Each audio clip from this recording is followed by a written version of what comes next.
had one at the Township Hall, but it's 9 o'clock. Let's call this meeting to order. Welcome to the Village of Holly Budget Study Work Session. Roll call, please. Weinbrenner? Here. Wendell? Here. Ryan? Here. Pascala? Here.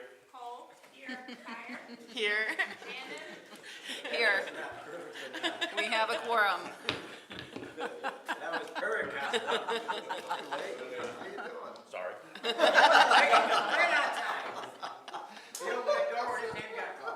All right. The purpose of these budget study work sessions is to collaboratively review, analyze, and discuss the proposed budget allocations for the upcoming fiscal year. We aim to ensure financial transparency, engage community stakeholders, and align our financial resources with the village's strategic priorities and community needs. Through these sessions, we seek to foster informed decision-making, promote fiscal responsibility, and identify areas for potential improvement and efficiency within our budgetary framework. No items will be voted on during these sessions.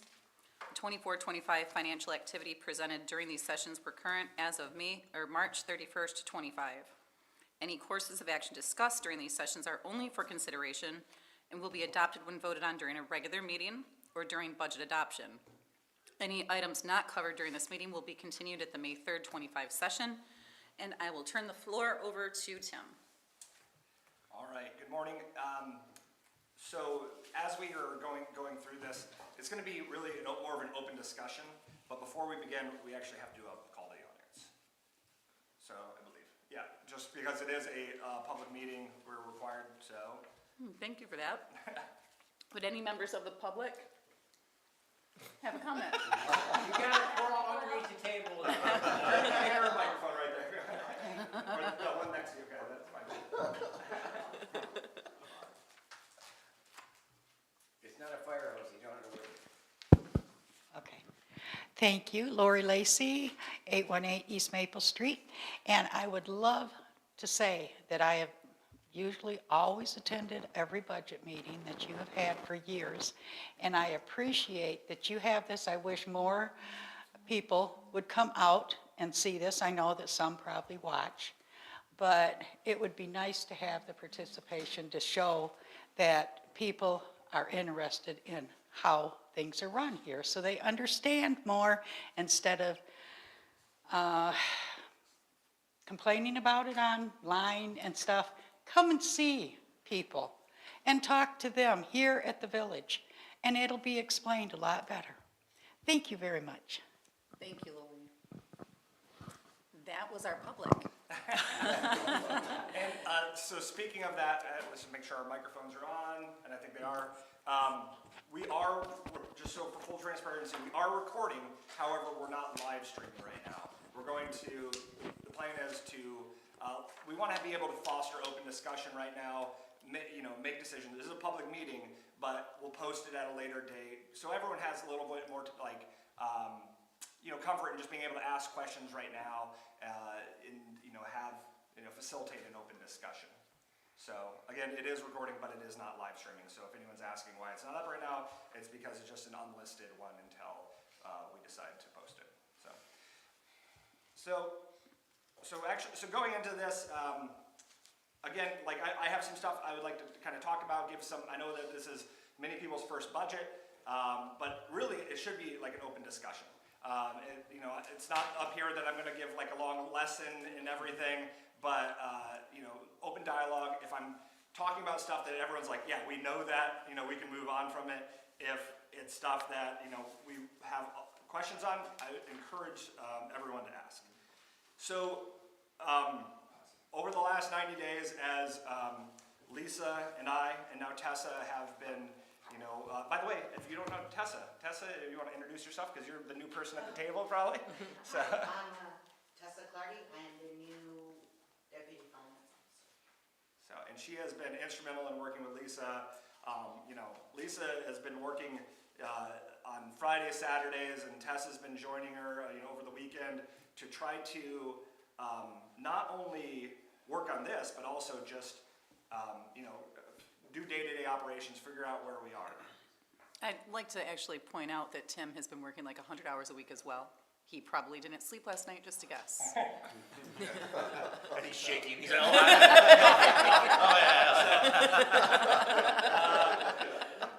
I'd like to give a big thank you to the new employees we have that are putting their necks way extended out because of trying to figure everything out.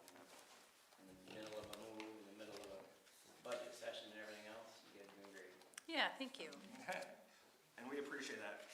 So again, all the stuff we're talking about right now, this is not the proposed budget. This is going to be us discussing, what we found, maybe some potential courses of action that we would recommend. But a lot of it is going to be trying to get guidance from council about how you believe we should proceed in the best interest of the village. Just not to bury the lead. So as we've been going into this, our financial situation in the village is like dire. It's been like pretty catastrophic. And I'm gonna cover a lot of the specifics on this as we go through it.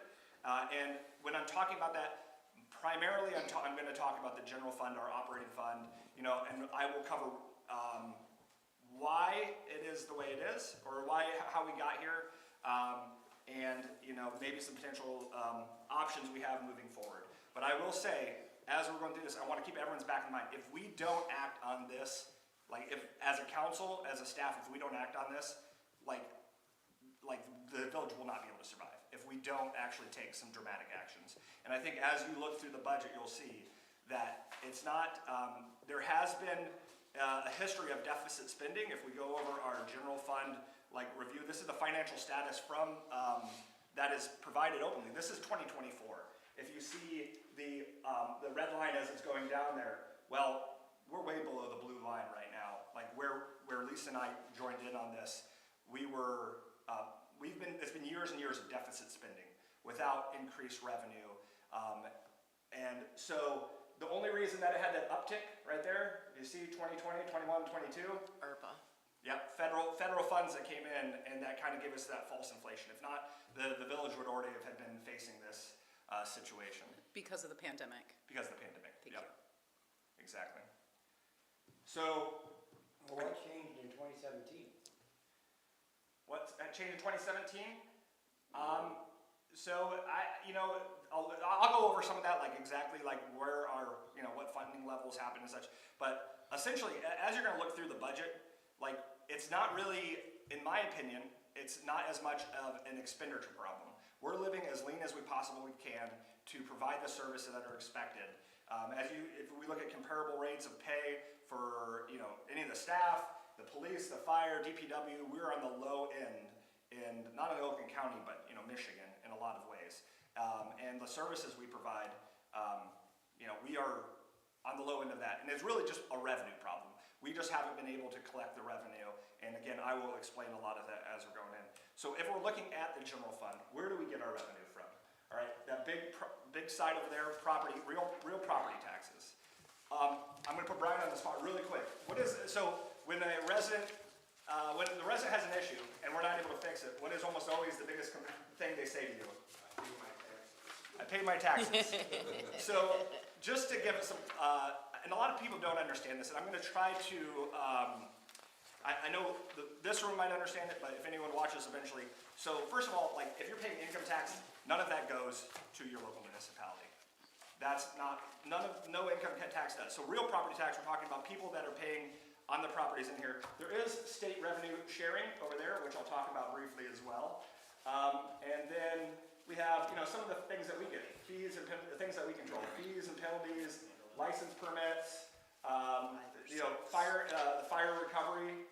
We get some grants. So the grants might be a little higher than that, but we can't really project out what we haven't been approved for yet. And all of this is actually covered in our revenue slides when we go through those in more detail. So state revenue sharing, which was that smaller, I think it's 19% there. So state revenue sharing essentially is the 6% sales tax you get. The 15% of that is allocated for some kind of sharing within municipalities. Well, no, 4% of that 15% is actually shared. to local municipalities around the state. However, the state, over the last few years, in order to balance their own budget, has pulled back on that. So where we might see that maybe we would have gotten, 1.2 million for something in the past, now we're seeing like 600,000, 700,000 for that. So when you're asking what happened in 2017 or these things, as the state and the federal government has been losing money on things, they've had to draw back on the money that they're providing to us. And so we are seeing less of that as well. And that's not the only reason. But so this is distributed throughout, so the state revenue sharing is distributed throughout the municipalities based on a 3-tier system, and so, or a 3-factor system, how big your population is, what your yield equalization is, and really that means are you a township, are you a village, or a city?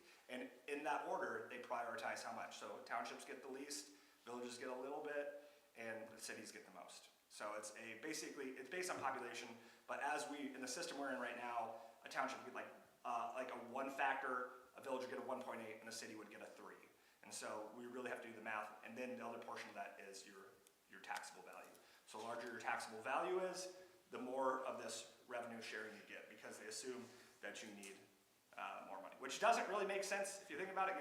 Our taxable value is lower than compared to Milford. I'll use that as an example later on. They have they're about the same size as us, but their taxable value is twice as ours. So they get more money not only from real property tax, but also from state revenue sharing.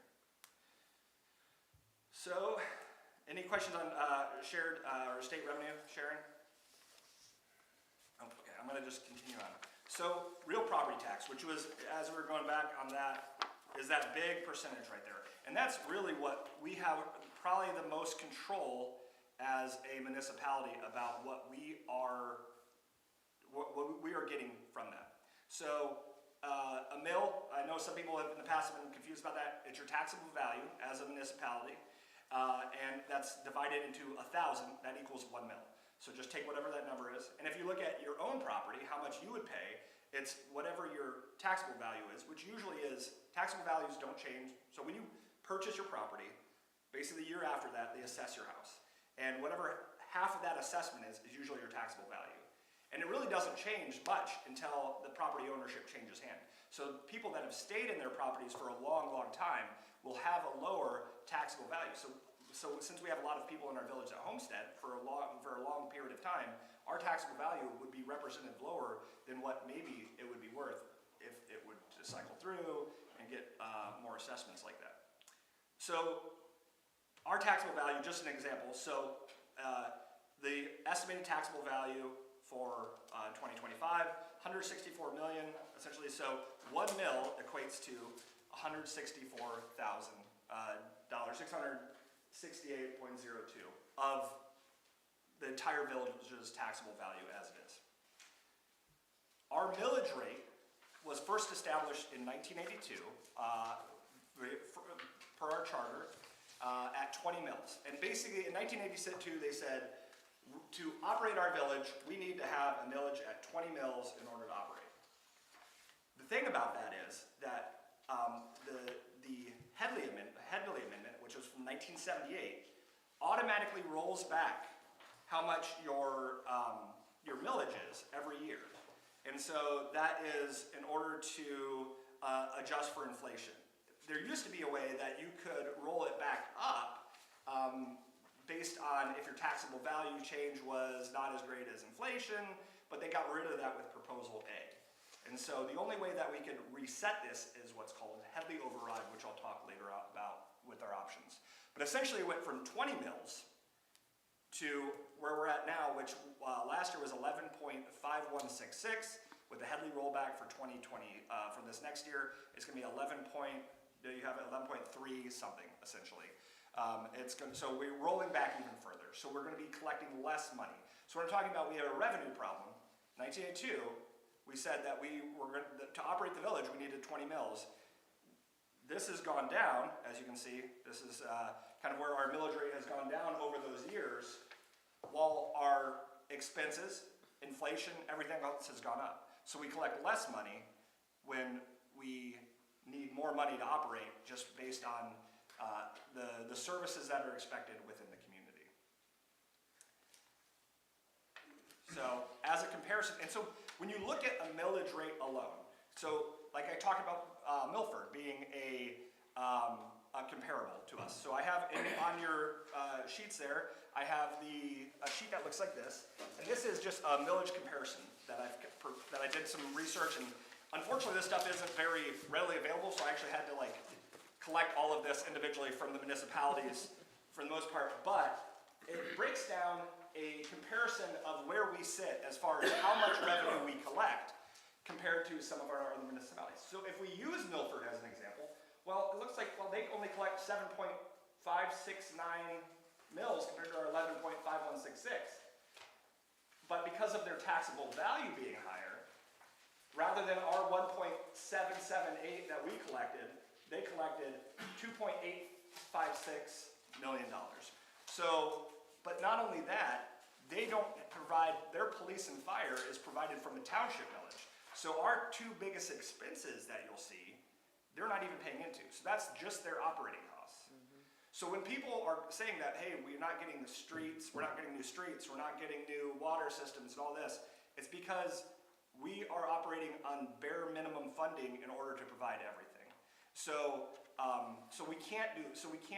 right now, as it currently stands, unless we do some of the things we talk about, we're never gonna be at the point where we can do capital improvements. We're not gonna be able to do big projects until we actually make some decisions that will we will invest in our village. And so those are things that we're gonna talk about later on when we get into capital improvements. And honestly, we're gonna have to do something immediately just to maintain the level where we're at. Just a question, you might cover it later, I don't know, but what usually is the cost to the mill goes up on your taxes on your house? That's a great question. So it depends on what your taxable value is. So the average taxable value for a resident in our village is about $98,000. That's their average taxable value. And so let's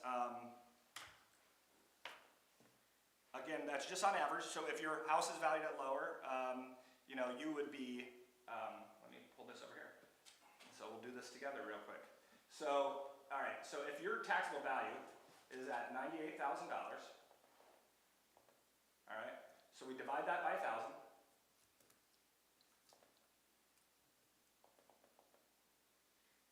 So 1 mil equals $98. So, and again, this is just an approximate.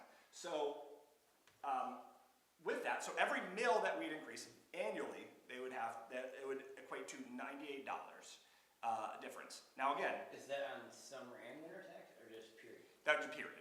That'd be period throughout your year. It would be $98 for 1 mil for a person. Again, if your taxable value is lower than that, and that doesn't also include people that are exempt. For whether it's their veteran status that makes them exempt. It also doesn't account for people, your primary residence exemption, which is an 18 mil reduction. I'm not trying to include all of this in here because I know it's going to be a lot of, it's super confusing. I'm trying to get like just the bare minimum, but essentially for every mil, on average, it would be, to our residents, it would be about a $98 a year difference. Would you divide that by 12 for me? I mean, I could do it in my head, but it's... I can't. $8 and some change. Yeah. Okay, Rain Man. $8. All right, Rain Man. So essentially so good We're points. looking at basically $8.16 A month. a month more. For one Well, mil. for 1 mil. For one mil, yes, for one So, mil. yeah, so So if you think about $18, that's 2 cups of coffee, when you go to the fancy coffee place. Well, hold on a minute. Hold that thought. Hold that thought. So for and we can as we go on and we decide, hey, wait, we need to raise, like we need to do 6 mils, for example. We can look at what that actual cost would be. And so that's the way that like we're gonna have to do this math is to we're gonna have to look at what is the bare minimum we need to operate. What is, what are the things that, the community values? Do they want to actually set this up so that we are looking at doing new roads, doing these things, so we can do capital improvements and all those things? And then what is the actual burden that would be on the residents? And that's the decision we have to make. And so some things would require, like if let's wait till we get to the options before we talk about what the things require, what decisions we're gonna have to make. Like I said, I didn't mean to jump ahead of you. No, that was a great question and perfect for where we're at right now. So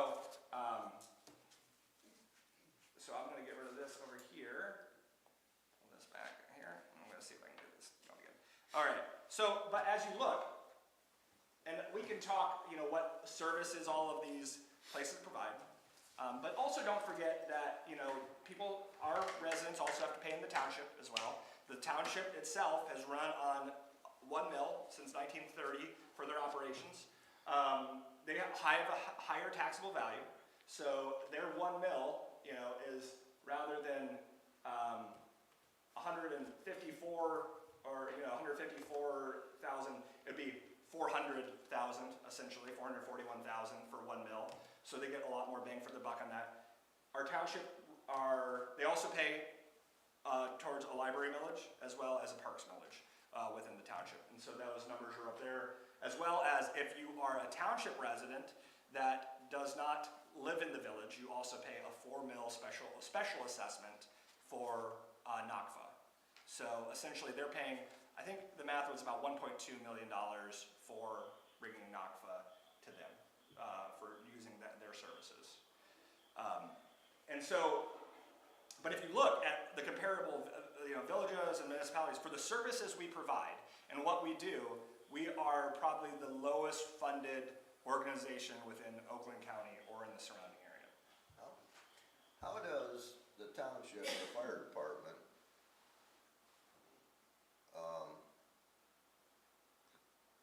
get this money and that they're referenced, you know, when they put in for it? How do they do a special assessment? Yes, So a special assessment, and I'm going to cover this a little later, but just so everyone can kind of start thinking about this. So a Headley override, which is the first thing I mentioned, would be we just say, all right, we want to reset back up to 20 mils. Well, that would require a vote of the people and a process that would take a long time. A special assessment is what is the governing body. You would do it yourself and decide this is how much we would like to charge for the service, and it doesn't require a vote of the people. okay. And I've got some slides on that which I'll talk specifically about how special assessments work. There are times that would, if we're creating like a special assessment district, and there's some kind of special ways to do it as well, but we'll talk about that when we get to options. So that's basics on real property and how that works. The other thing that we haven't really done as a village very much is we haven't done a great job in the past of collecting on fees or keeping relevant on the fees that we do charge. For permit fees, either we don't charge or our rates have not been adjusted since the 80s as well, or the 90s. And so it's just not a comparable. So we're not in the money-making business, but we should be in at least the cost-covering business. So what we've been doing so the staff has started building a fee schedule, which you see there's a long sheet in front of you. It also has your fee schedule. And so this really, this is the first fee schedule the village has really looked at that we like to publish with the budget, so everyone is transparent, so that anyone can look online, see what the fees are, you know, so there's no surprises there. And it should be representative of how much it actually costs for us to do these services. Yep. And it's your opinion that right now our fees are adequate?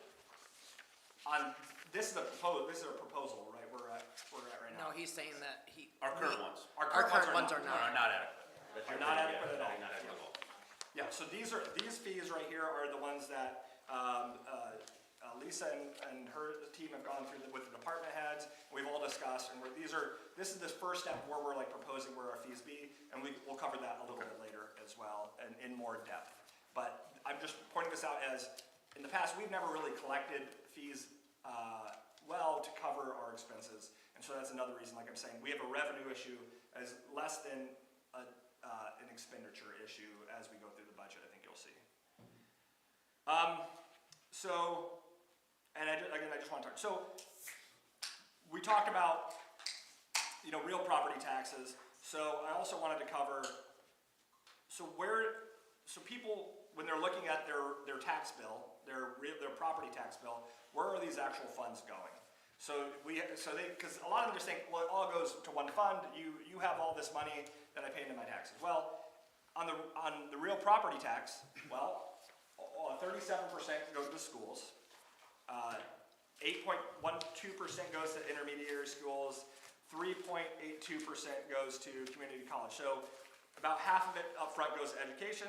We have some that's going to the county PR, the zoo, arts, transit.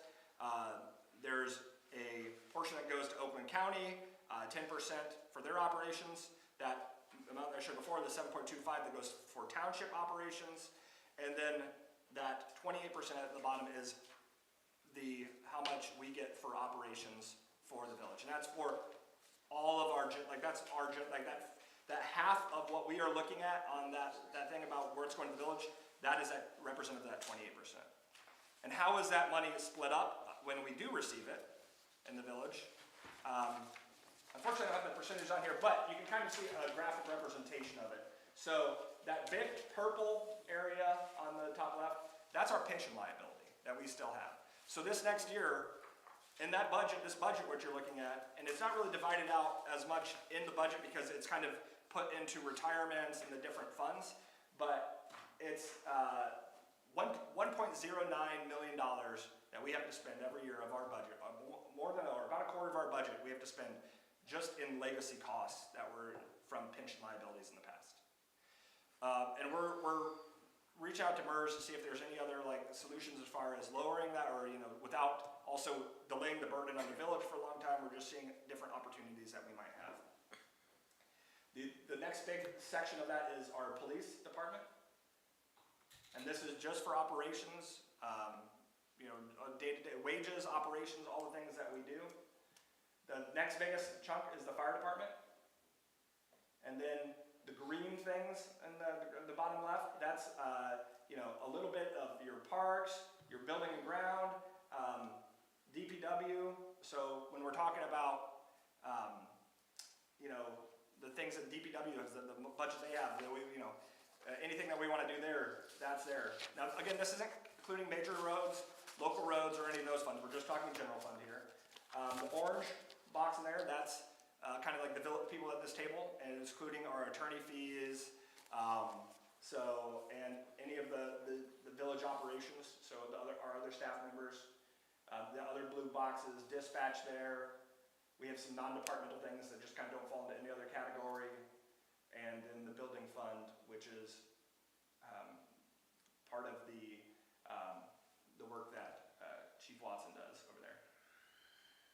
So, and then again, we're going to deep dive into this as we do the budget walkthrough. I just kind of wanted to give you because you won't see that big purple fund when you're looking in through the budget.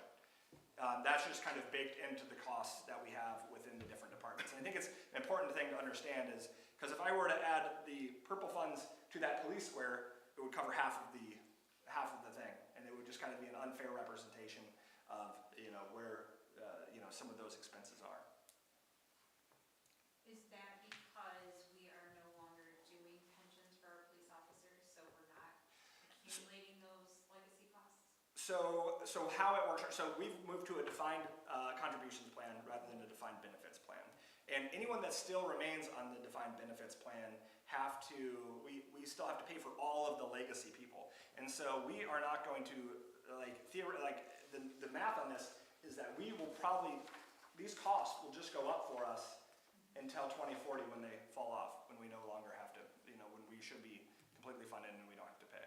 And one of the things I can just say, I was at a webinar yesterday with MERS, and one of the things that even MERS had said that we had did that was maybe a little bit of a detriment to us is back in 2000s, they increased to add a cost of living of 2.5% for the retirees. So with that, again, now they're collecting more, so now we have to keep putting in more, we have to fund that.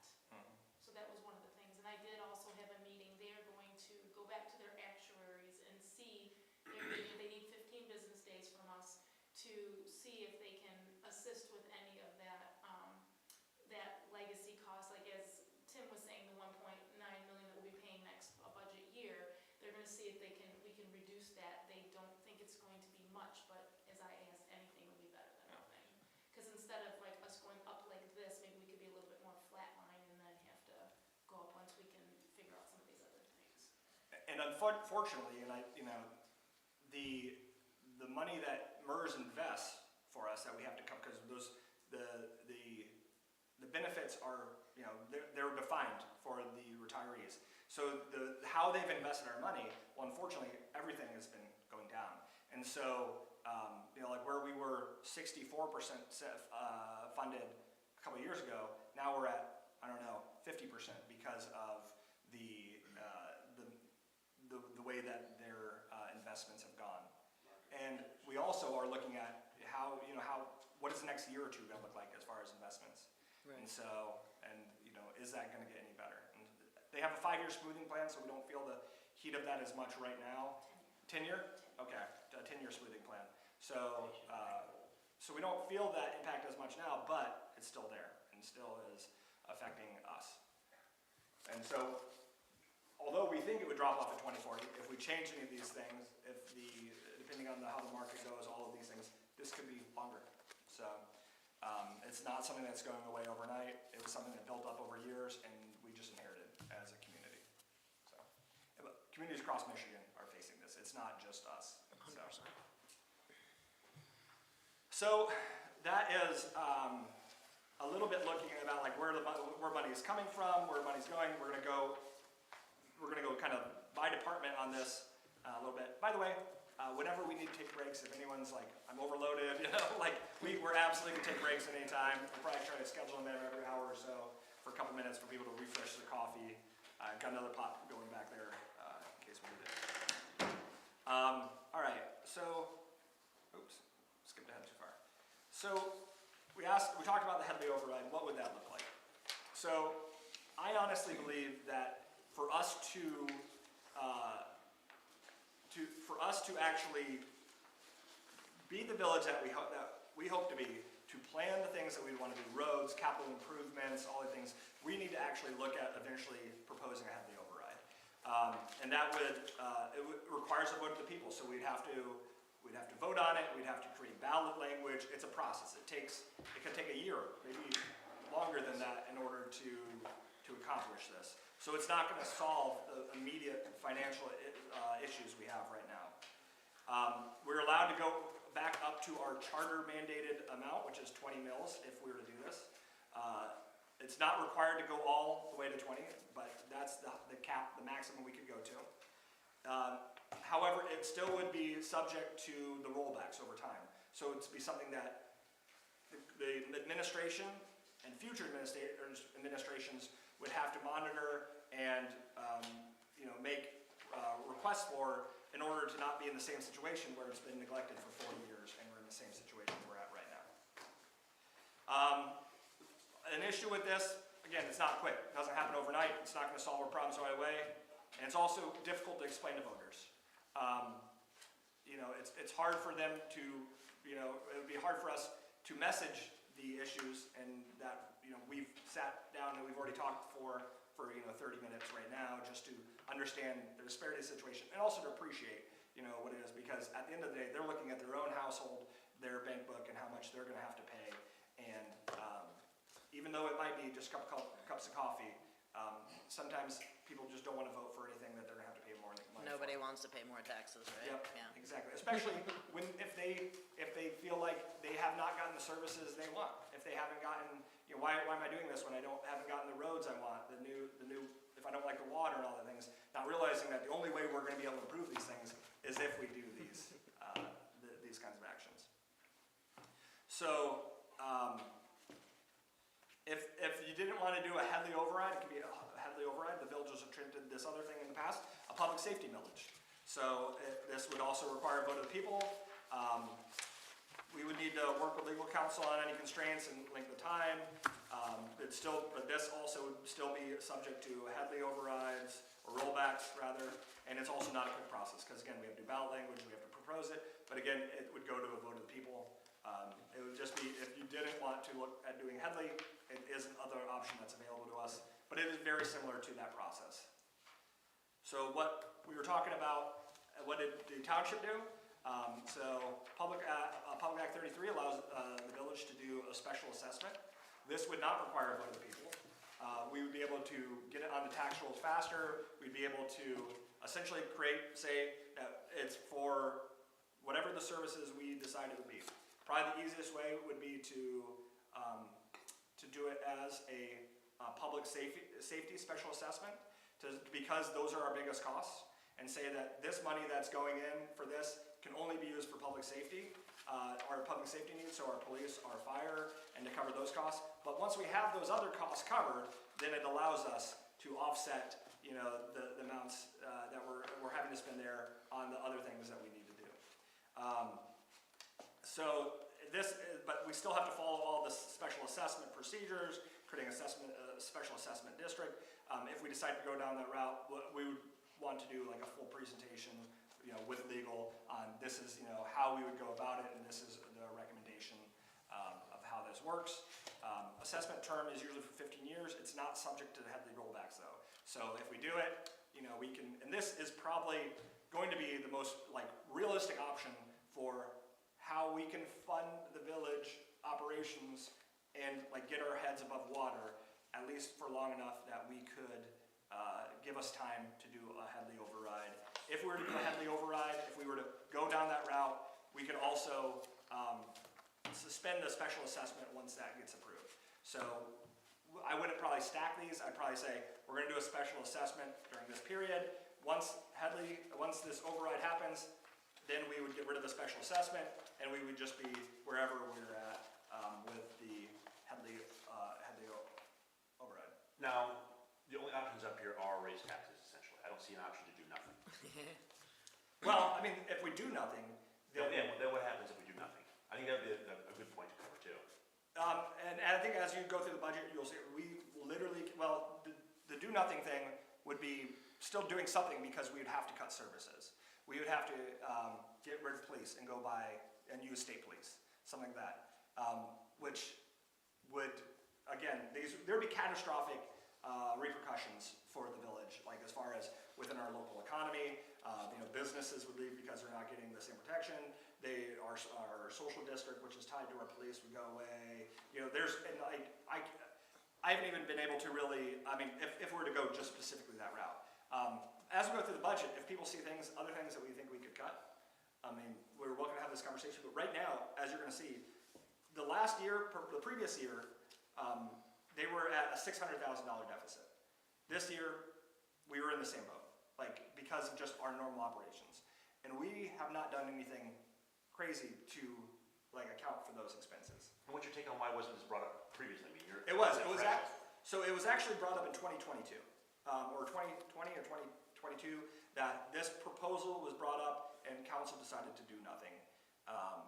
And I think it was probably because they saw that little jump because of ARPA funding and such, but it was brought up, hey, you are on the breach of collapse. And I don't know why they didn't do anything at the time, but they decided not to do anything. Well, and then they did do something because they brought us public safety Millage. millage. That was voted down. It was voted down. So if we, So they've been aware that we were running a deficit for many years. if we did a special assessment, the Headley rollback would continue to bring our mills down, and this can be reapproved by council for up to 15 years, which would bring us to 2040. Where would our mills be at by that time with the Headley impact? It's not, you can't really, because it is a rate that is, you want to cover it? It's a rate that's given by the assessor for the Oakland County, and so it fluctuates every year. It's been about, if I had to guess, 0.988 was just this last year, so it's always a different rate, but it's in that, bracket. So it's- around zero by then? It would, probably it's gonna eventually get to zero at some time, because again, every year it goes down. So if council was to consider a special assessment, at some point, we'd still have to talk about reassessing where the mills need to be. Correct. Okay.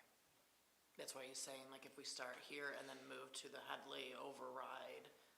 This ideally would be the Band-Aid, for a 2-year, maybe a 2-year Band-Aid until we can get, so probably the most responsible way, if we could do it, is we would do a special assessment.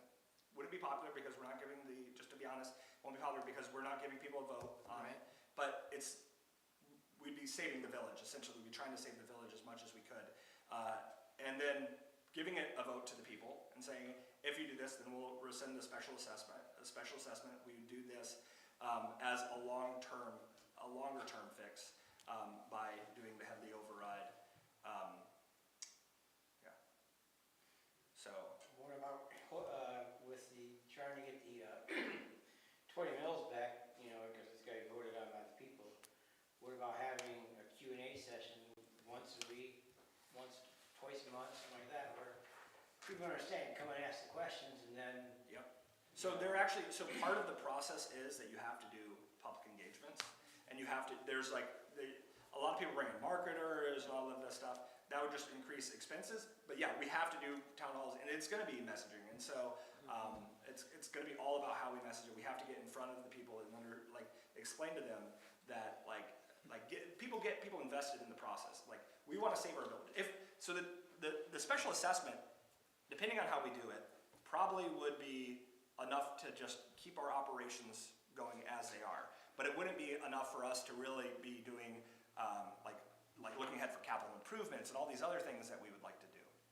And inflation. And inflation and all, like, yeah, and keeping ahead of that. Like, right now, I'm about to go into contract negotiations with 2 of the police and the Teamsters. And to be honest, unless we do something, I can't offer them anything.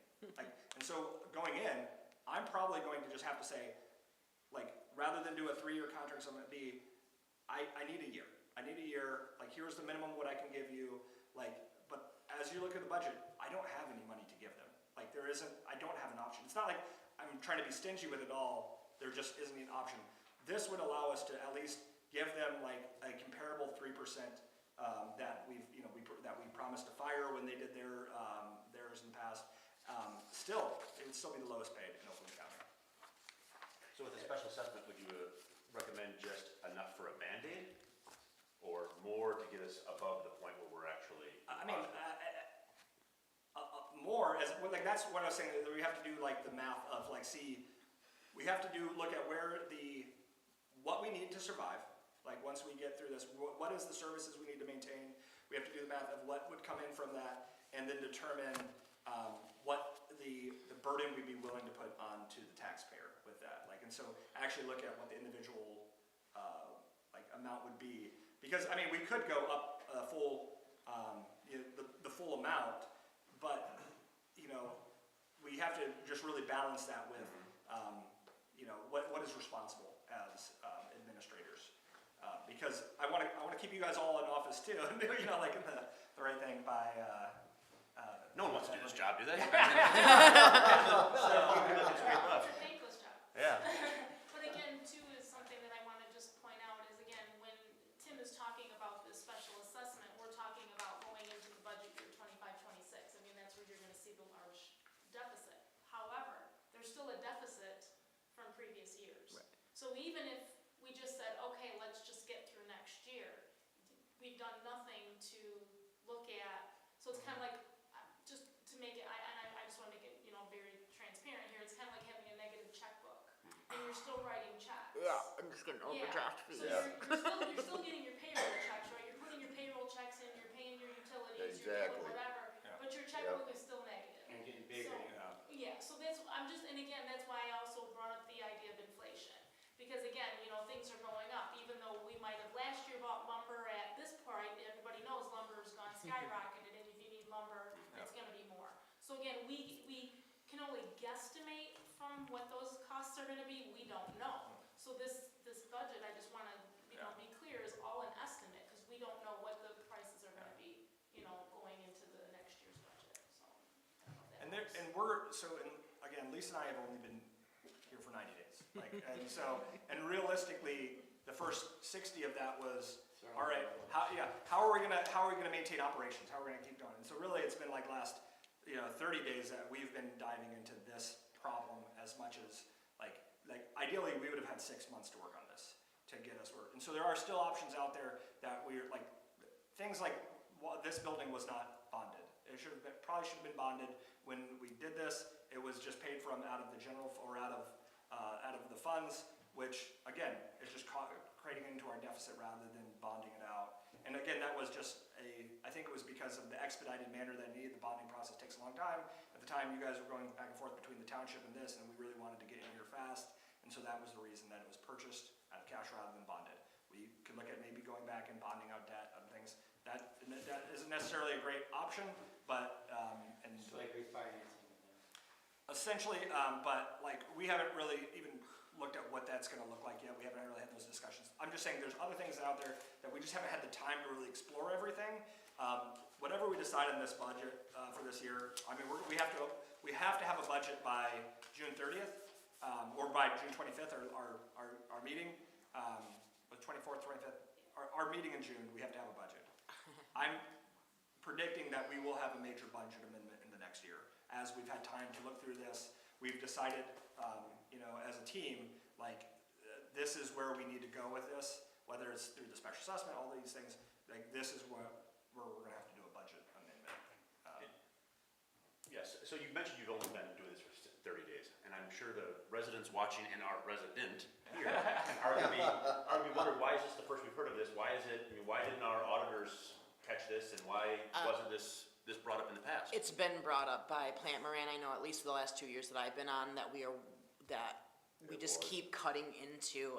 It wasn't explained in these details, but we knew we were working at a deficit at least the last 2 years that I've been on here. So I did go back and watch the last meeting, and they said, well, you gotta keep an eye on your deficit spending. They did say that, but it's not, well, Right, that's, I mean, it you're not wasn't, gonna have anybody employed here, and it wasn't that severe, I don't think. Yeah, and I actually talked to Plant Moran about that briefly and just said, like, why wasn't, like, there a, like, anyone that looks at knows. this Should be an budget should've alarm been- bells. Yeah, alarm bells should have been going off, and I kinda talked to them, and they said that, They probably caught on fire. what, they caught on fire? Yeah. They, so they essentially said that, like, that they have been recognizing it, they have been saying it, they did the presentation, I think, in 2022, that said all these things, and that just have been saying, stop the deficit spending, but again, I don't think the emphasis and alarm was on it that needed to happen. And they were only looking, and they will say, well, we don't do your budget, we just do your audit, we do 10%, we only look at what's given to us, and And they do recommendations. they do recommendations. I was gonna say, I think, yeah, to be fair to that, Yes. it becomes almost a conflict of interest, right? We're paying them. Are they maybe scared to say, like, you guys are really not doing a great job, like, I mean, in my opinion, if they're not giving us accurate advice, Then they need to be fired. right, we need some integrity, That's right? right. They said they were, they said, and, I spoke with Pam, and she said that they did ask for, like a plan. Like, what was their plan? And they kept asking, and they weren't getting any answers. okay. So again, I mean, they can't physically come to Right, the, I think this is just to come out as a large shock to all of our Yeah. residents here. It's, you guys have been on the job, like you said, 90 days, and all of a sudden now, boom, we need more money, so. As long as the numbers are accurate, Well, and and if you- I have no reason to doubt they're not, since, Well, and all of the No, yeah. information that I've been providing has been public data. Like, so if you go to like Minnesota, it's actually on our website, but like all of this, like such, that you can look at and see these like graphs and all the funding and all this is just public information that's been available for years. That's, just, I don't think anyone like looks at it if they're not, unless they're, they worked in this job, and like, even when because I asked to verify this for myself, I asked other managers, like seasoned managers that I know, I said, I want to make sure I'm seeing the same thing that I'm seeing here.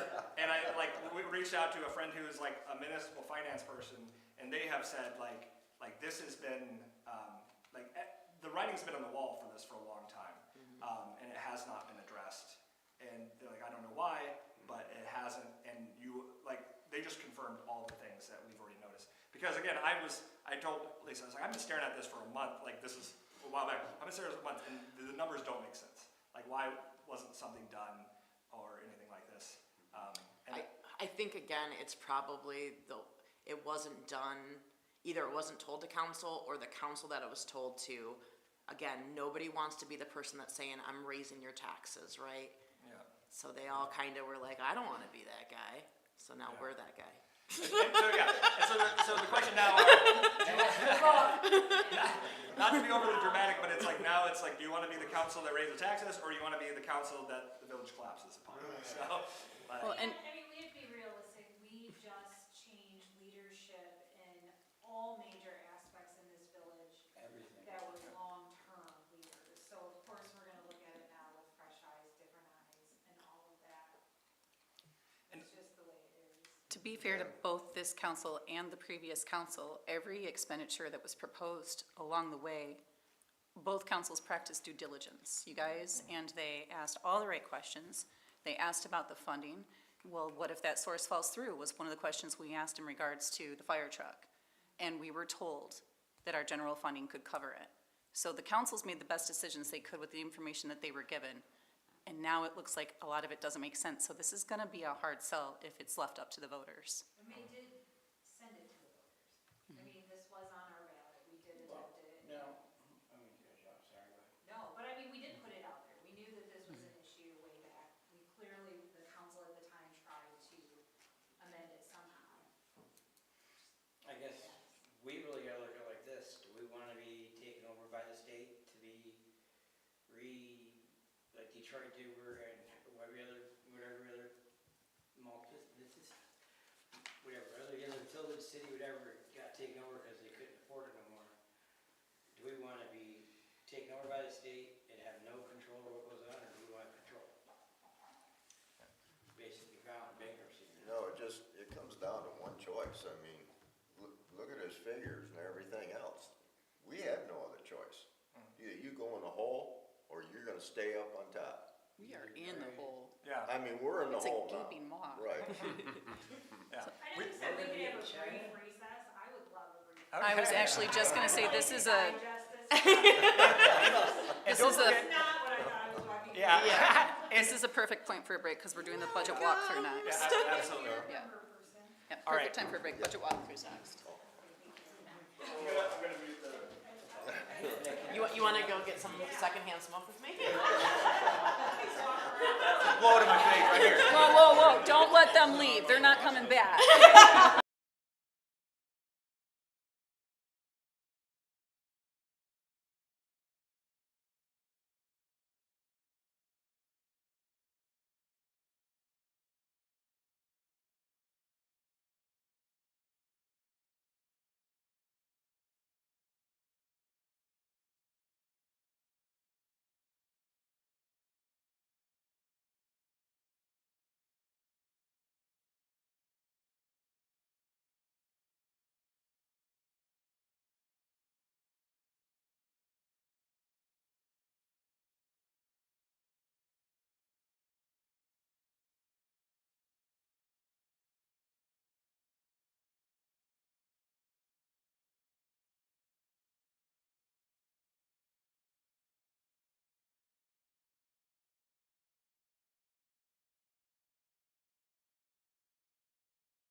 right, Tim, you want to handle the budget walkthrough? Okay, we can start on that. By the way, anything that we don't finish, that we're just gonna move, so this is just our complete agenda through the May 3rd meeting, so if whatever we don't get through on this, then we will just add to the May 3rd meeting. We're complete on that. I do have one question. Yes. So, if I may, thank you, Madam President. So, we were talking about the different municipalities get different types of funding, state revenue share. So I know we have talked previously about cityhood. So how would that affect us if we went to cityhood or even like a charter township, for instance? Yes, okay, so I'm gonna pull up these slides and then I will answer that question.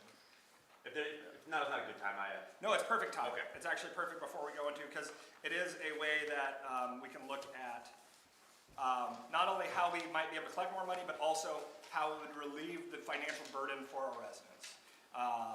So if I can get this, go up here.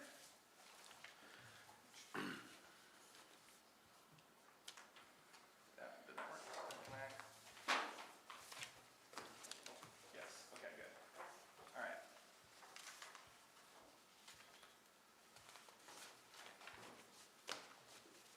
Perfect. All right. So, yes, so how cityhood, if we were to pursue that route, we're going to talk about that at a future meeting in more detail, but how that would benefit us. So, first thing, we talked about state revenue share. We would get a higher yield in our state revenue share from that, at our current population, going from a 1.8 multiplier essentially to a 3 multiplier. So we'd get a lot of money from the state. But also, there's other things that would impact, like for our residents. If they were removed, they would be removed from essentially those 3 mills that are at the township level that they're paying right now. So as we might have to increase ours, let's say we increased ours to 6, well, if we're decreasing the 3 that they had to pay at the township, then they would only really be seeing like a 3 mil increase like that, rather than the full amount that they would have to see, because they would be reducing from the township villages that would have to pay. Those are a couple things. It also could, there is potential it can increase our taxable value. I had the question earlier about additional property that we provide services to. If during the cityhood process, if they were to be incorporated to the city at that point, then our taxable value would also increase, allowing us to have more money to pay for all of these services. Because essentially our map can't exist as it currently stands because we can't have islands. Usually they redraw them based on water services. But that would be a whole process that we'd have to cover, because it would go, essentially we would go with the township to Lansing, the State Boundary Commission, and decide where that's drawn, and determine, like, based on that could also potentially increase the taxable value because of how many homes or residences we would have within, and our population too. Our population could increase. So, yeah. And there's other things, that probably haven't even identified yet. But, I know that we are concerned about like the additional costs of having to have assessing, having to have elections.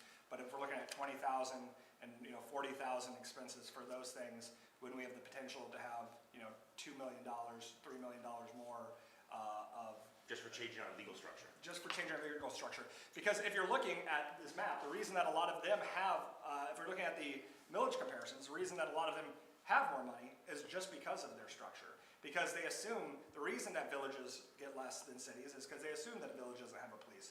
A village doesn't have a fire. So they don't need those extra increases. But since we've been operating as a city, but as a village, we've been operating like a city does, but as a village, they assume that we don't need all this extra funding that cities require.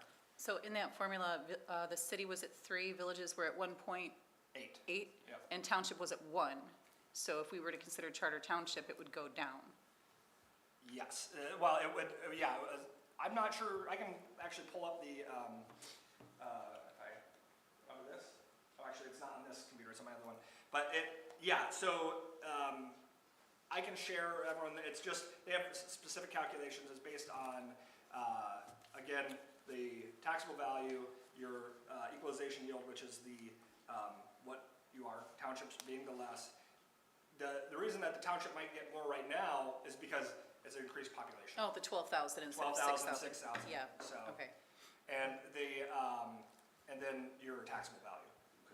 But yeah, in all accounts, we'd be bringing in more money as a city, and also we'd be more attractive for grants too, because One city is more attractive than, then a village, yeah, exactly, because they have more expenses they need to cover, so like, when it's weighted similarly when it's reviewed by, outside agencies for who needs the funding. Well, cities need them more because they have more services they need to provide. but we're already providing this. That we're already providing. Yes. The thing is that there are villages out there, or cities out there of, in fact, I was at SimCog with the city of Yale of 1,000 people, I think. A population of 1,000, so it's, you know, like, it is really, just, I think we just haven't gone through the process yet of doing it. And I know we've been talking about it since before the 70, in the 78, I think was the last time, or the first time we looked at doing it. And it's something that, we're acting like a city, we just haven't changed our status of it. And also, other portion of that would be that we'd be rewriting our charter at that time. And because of that, when we rewrite our charter, we would also, because you have to do a charter rewrite, because we reincorporate as a city, we would then establish our millage rate at that time, which would get voted on by the people, which if we were to do that, we wouldn't have to do the heavily rollback at that time, because we'd be reestablishing our millage rate at that time, that's voted on by the people at this certain amount.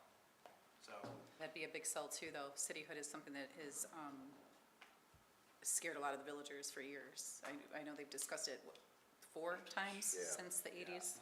I think it really is, Messaging. and again, the cityhood will be something we'll talk about at probably a regular meeting where we'll have more, allow people to come in and, voice their opinion on it more, but it really is, like, we're gonna do business the same. It doesn't change the personality of Holly, it's just really, it's allowing us to provide the services that a city does that we already do. It doesn't, Like, my thought was always, it's not like I'm not gonna visit Frankenmuth because they're a city. yeah. It's like, what's their legal structure? Is Frankenmuth a village or are they a city? And I'm not going to the city. We can still confuse people like, what is it, Clarkston, aren't they the? Yeah, The city of the village of City of the Clarkston. village of Clarkston, Yeah. Cassidy, or, yes, yeah, Cassidy. Yeah, so, but yeah, was there any more questions before we go into the budget walkthrough? Do I have, yeah, So now we're here, what we're actually here for, the budget. what we're here for, yes. And so, The surprises can end, okay? yes, where is, okay.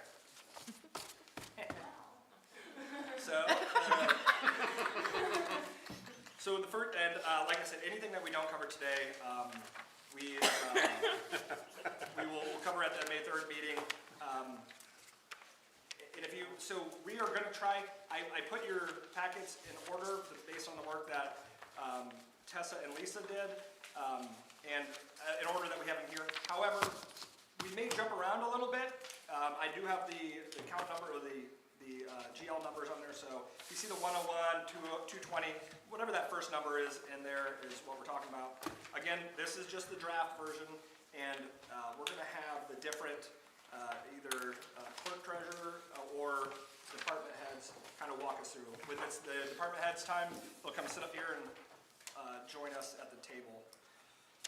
And so where we're gonna start is on the general fund, and Fund 101. And so the first few pages we have here is revenues, and this is, we're talking about when we're looking at. And if I may, real quick? Yeah. So, I do not have a background in municipal finance, so don't be alarmed if I ask a lot of stupid questions. And I would encourage everyone else to ask stupid questions too, because none of us are municipal finance experts. No. And we'll try to give you stupid answers. And those questions are encouraged for us too, because as we've been looking through this, sometimes we forget to ask some of those questions too, because it's the first time we've looked at it, or not, it's the first time we've been introduced to this budget, right? So if those questions get asked, it might make us think of a different realm and different opportunities that might be out there for us. So please do not try to filter your. My first stupid question is, why are some bolded? It's just a formatting thing. So it's not drawing attention to it? Well, when we were doing this, those were some of the blanks, and we Okay, forgot to okay. remember what we were in, so that's the. Yeah.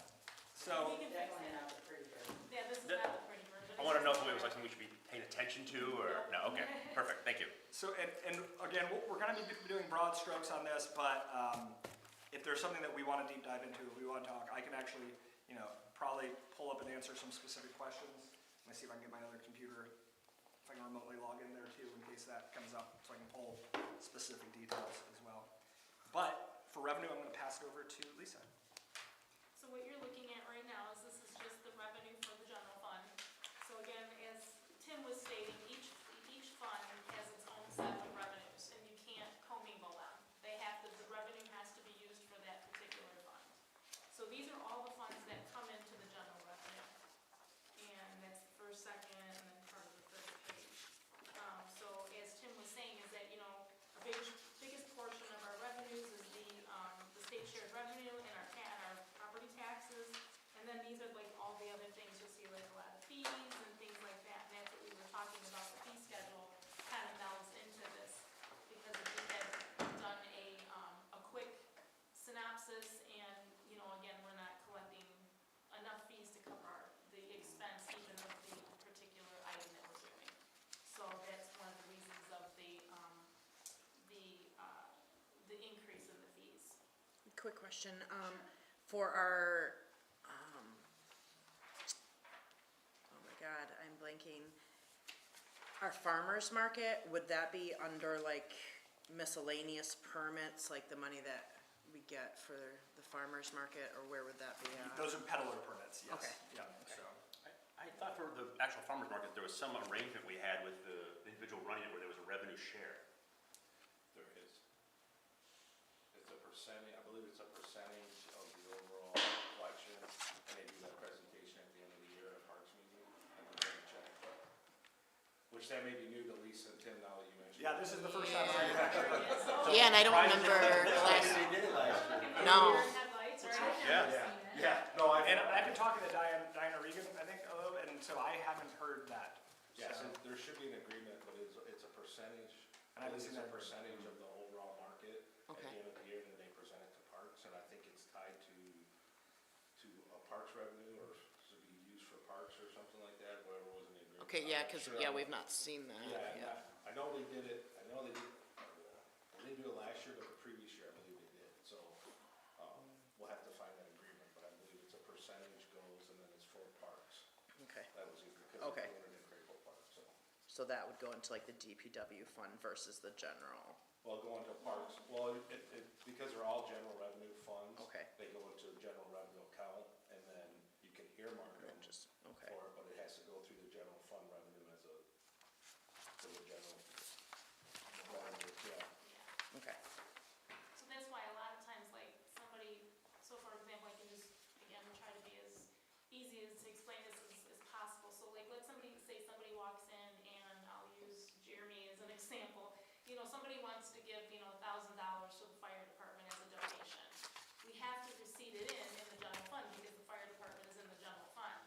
But then again, what we have to do now is have an expenditure in the expenditure line in the fire department to use that. So technically, it nets out, right? If we spend 1,000, we get 1,000. But a lot of people think, well, if you get that 1,000, you should put it in this account, and then you take that expense and you put it there, now it nets to zero. But that's just not how accounting works. You have your revenues and you have your expenditures. So that's, again, a lot of the general fund, like I said, you'll see, like as Tim, I can explain a little bit, as Tim was saying, is the first three numbers are your fund, the second three numbers are your department. So if you kind of go down to where it says appropriations a little bit, like the first one is 101, that's you guys, the elected officials.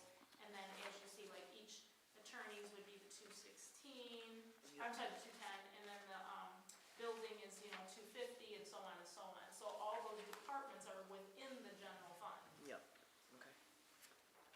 In red, donations and other, 2425. What's that mean?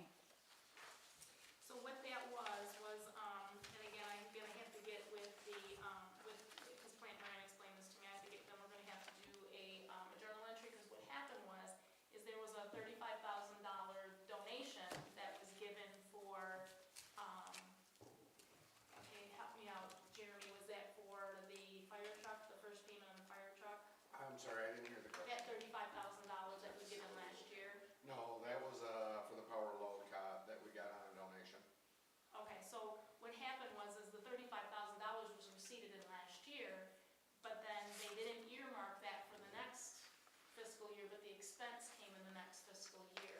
So this was received, the monies was received into the general fund Okay. last year, and it should have been appropriated for this year, so.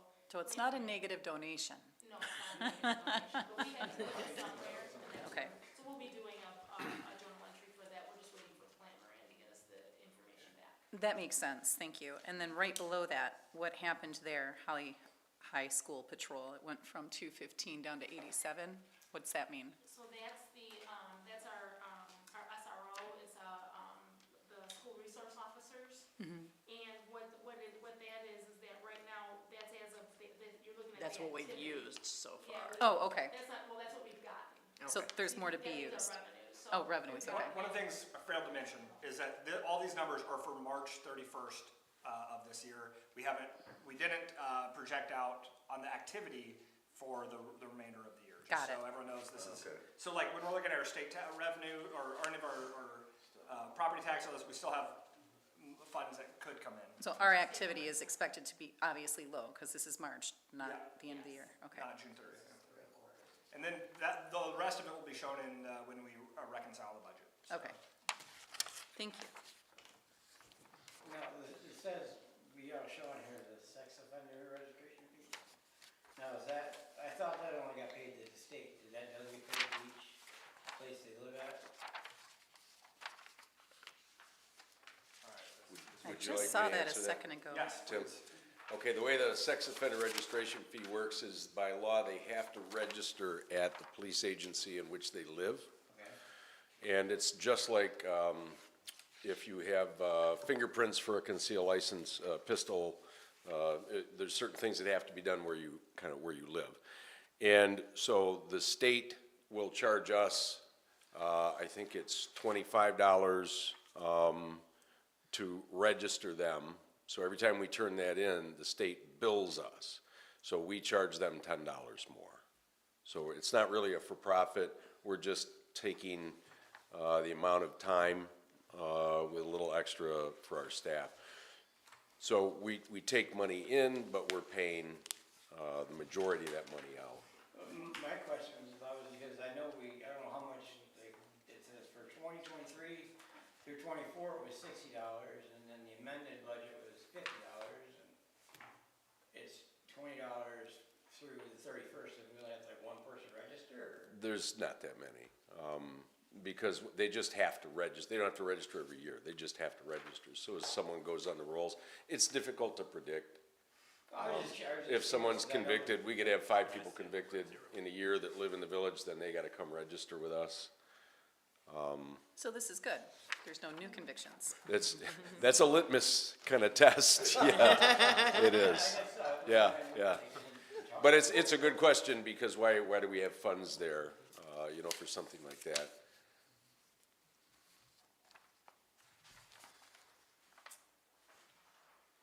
And the local comp stabilizations chair, what was that one? The stabilization, so we get monies from the state for stabilization, and again, that is fluctuating too, I think, again, because the state is trying to balance their budget and looking at the different things, so, we were just trying to make a guesstimate, they haven't given us any projections yet on like what we're gonna get. Okay. For the marijuana tax, do we know anything about the new place coming in? Do we think that that's gonna potentially move that needle a little bit? or- Yes, so actually we just were working with them, Chief Watson has been like spearheading that on his building role side. We just got them we just finalized like some of the easement information for their do the stormwater. They should be breaking ground anytime now, and so hopefully that number, again, it's a straight revenue share. We don't know what that exact number will be, but it should potentially double, because we'll have to. And I'm not sure if in the revenue line where we put it, but I sent a message last night, because again, I wasn't sleeping, as you've already pointed out. I texted, I'm not sure, did we ever figure out where we put where we're annotating the pledges? The 50,000 from timber for the fire truck, and then 10,000 from loom. The revenue's in there, but it might not be represented on the revenue lines here, as just so I did it in my table, my chart that I put on there, I added that amount, but it might not be. Cause there's supposed to be, I think, an additional 6,000 from Loom as well, so I think it'd be a total of 16,000 that we should be getting from Loom. I thought the six, I can pull up their pledge sheet, but I know it was 10,000 for parks, and I thought the 6,000 It was was. 10,000 one-time. for 5 years, and then they gave an additional 6,000 last year for, Yeah, it was. I thought it was 7,000 one time for Okay, playground equipment. right. But I thought it was a one-time thing for playground. exactly, one-time thing, Yeah. but yeah, for, Oh, for this last year, yeah. yeah, That's in this year's budget. Yes. 24, 25 budget. Yeah, exactly. yeah, okay. Hey, Tim, is there a special, like, the time that they have to have the building up and selling, like by September or something, to collect money, or is there? Oh, as far as when their license has to be Yeah, right, active, their license, I'm not sure when they It- actually have to be, they actually have to Sure. have conducted sales within the fiscal year. I believe it is September. They have to have a C of O by September Okay. in order to be in the tax capture that is 2025. okay, And last year, I think it was 47,000. That number changes every year because it's basically all of the taxes paid into the state divided by the licenses issued. And so if it's a sad statement, especially as a cop, to say, well, oh, whoa, you're getting all this money, that means there's been that much more marijuana sold across the state. But that's the way the formula works. Yeah.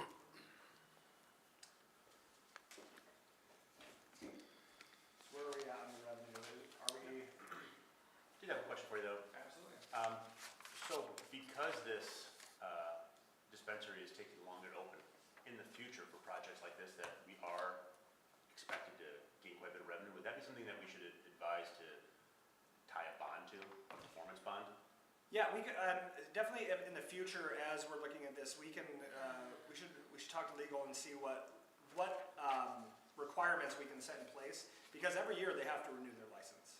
They have to bring their license to us for renewals, whether or not we want to. And so we could, I mean, theoretically, we could say to. I'm not proposing that, I'm not proposing to cut you out, I'm just saying for the Yeah. future. But yeah, I'm saying if they're going 5-10 years not using a license, you Yeah, know, but. just hold them sitting on it. but yeah, having some kind of timelines in place. I think you mentioned it earlier, but I've forgotten. What is line 675 miscellaneous revenues?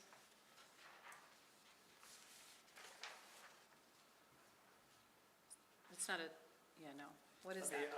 here, I'm gonna go into GL so I can pull some information if Lisa doesn't have it readily available.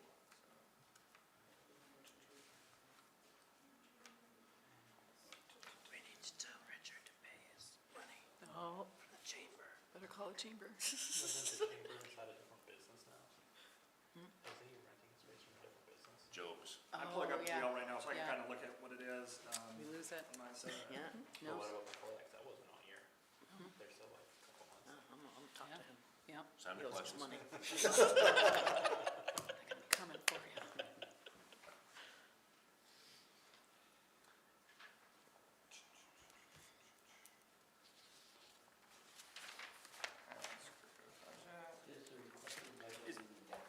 No, I guess I'll just throw this out there. So is there a way to go back and we can say, if we would have had our current or the proposed fee structure in place, this is how much revenue you would have taken in?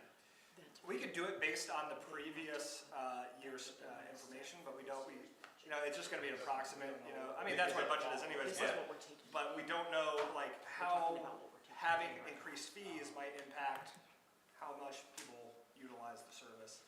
And so we'll probably see that normalize out more so over the next couple of years.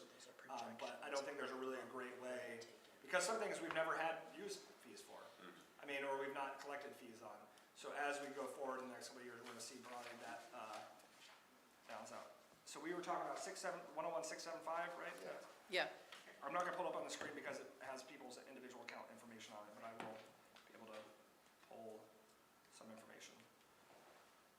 So this last year, so that stuff was, DPW equipment charges was in the miscellaneous revenues. So, Brian, do you wanna talk what that is? We, through Act 51, we have an account or a chart that we charge back our equipment. So when the guys use equipment to work on the roads or anything like that, or out of general fund, so then they are, we have a number they give us, like for our pickup trucks, like $12 and some change. So if they use that for a 10-hour day, then we can bill back to state $129 or $130 for that. So that goes through the miscellaneous revenues for. So why does the state pay it? I don't understand that part. Right. Because they're using local equipment in order to do it on, we're talking about major, right? The state Major roads? and local roads. Yeah, so roads that are, that they would have to do the work on, correct? Is that? Yeah, it's almost like, the Act 51 money is your gas tax money, so it's our share, getting our share of that gas tax money back. Okay. Our local share of the gas You guys tax. can turn your mic on too, I think. I think it, yeah.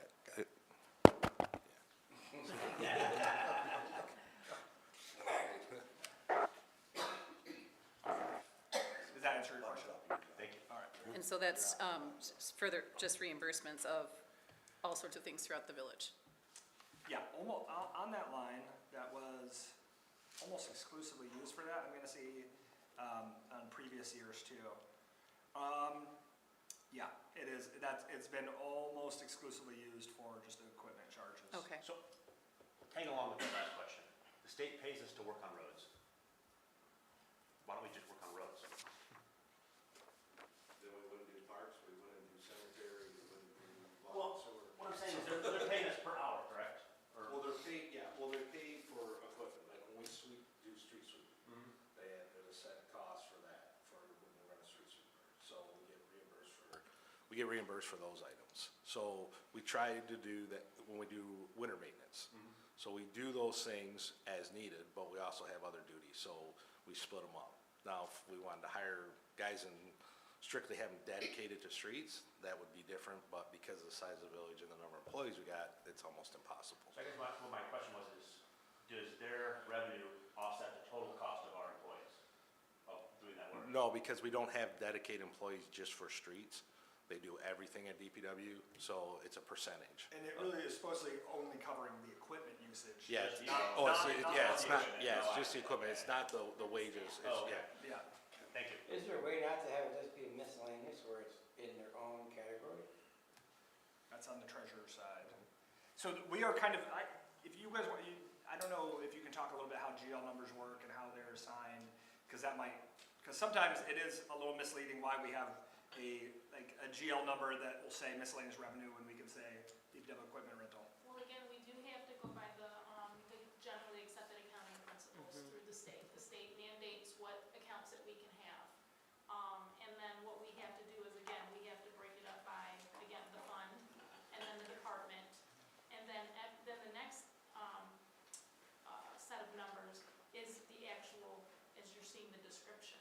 So that's why you may see that number repeated in multiple funds, because that is it. And then we can break it out like those, as you see, like the .001, 002, that's where we can get it more creative. So I mean, we could take that out of the miscellaneous revenues, because that's the state mandated, account. We can't change that, but we can make it maybe a .001 and say equipment. Local streets, major Yeah, streets, whatever. equipment rental. I mean, because we do have a thing for grave openings and burials and everything else, and that kind of fees for But it. those are different But those account also. So each number in a general account number, it has a key, it's like a map. So 101 is your general fund, the zeros is something, the 675 is that account, and then anything Tells you after that what tells you we're what at. the line is. I mean, there could be a key provided maybe for some, but. I'm just saying, because Brian said that they do there's nothing for the grave part, nothing for the park parks, nothing for the. Yes, that's why And it's so on, so on, so on. 634. But we get paid by the state $12 per hour for pickup truck use, well, okay, well, how many hours? I think without a lesson in auditing or accounting at this Accounting. point, and I'm not saying that sarcastically, I'm serious, without a lesson in accounting at this point, it's like you either get it or you don't, and we do need to be concerned about time here and move on. But great question. I appreciate that, I'm just trying to make sure we understand it all.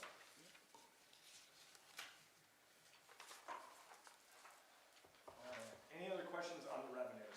Again, as we're looking down, we're only talking right now general fund, we're not talking some of these other funds, so this is just 101. So when we're operating the village, so later on we'll see DDA, we'll see major streets, we'll see local streets, those other funds. Again, this is for our operations. Before we go into appropriations, I did want to just pull up real quick. So, because wages are gonna be broken down into the different departments, and so I think it's just worth, as you're looking at wages, let's go window up there. So where the different wages are broken out, so like, for example, I am not, when you're looking at the manager wage, it's only not representative of my total wage there. So I'm broken out between the manager, the building fund, water and sewer and such. So again, when you're looking at it, if you look at this big spreadsheet right here, this would show your total wage, these longer ones. This shows the wages of all of our individuals, but when you're looking at the individual account lines, it won't show the actual amount because it's based on these percentages, just so you know when you're going in, so. Because we're also, again, we're all allocated to different funds. It's not Right. like we're just allocated to the general fund. So for our first one in appropriations, we have our 101, which is village council, which Shandy, you want to lead? I'm just kidding. Lisa, go ahead if there's anything you want to. Because you are still a staff member of the village, you're like an employee still, you're getting a wage and workers' comp is on any wages. And that's how our insurance won't, if one of us got injured here, it's okay. Okay? Yeah, so go ahead and break a leg. No. We encourage it. No, I'm just kidding. No, this is something Mr. Wendell has been concerned about before, having people that aren't hired by the village in the village offices. So in this manner, this is how we're covered as hired employees, to an extent. And as speaking to that too, is that number is, again, as of March, however, yesterday when I was in the office and working, they were just doing what they call our survey, our workers' comp survey. So we haven't paid our annual amount yet, so that number's going to. Like you guys just went through the audit? Yeah, we just Yeah, we're went going through our audit Yep. at work too, yeah. So that's going to, these numbers are gonna change, they're gonna fluctuate. And what are For training, I see that we have 0 allocated for the next requested budget. Is there a reason for that?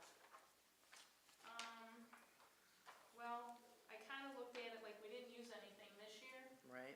and if we're trying to look at the overall At what we bottom You're gonna see a lot of stuff cut like that, Yeah. like that is not like required by contract or other things. We Now, need to learn. but if it's things that you wanna do, I mean, we can put it in, but again, as you're gonna see, we're at a huge deficit. already. Exactly, and that's why you're cutting. Okay.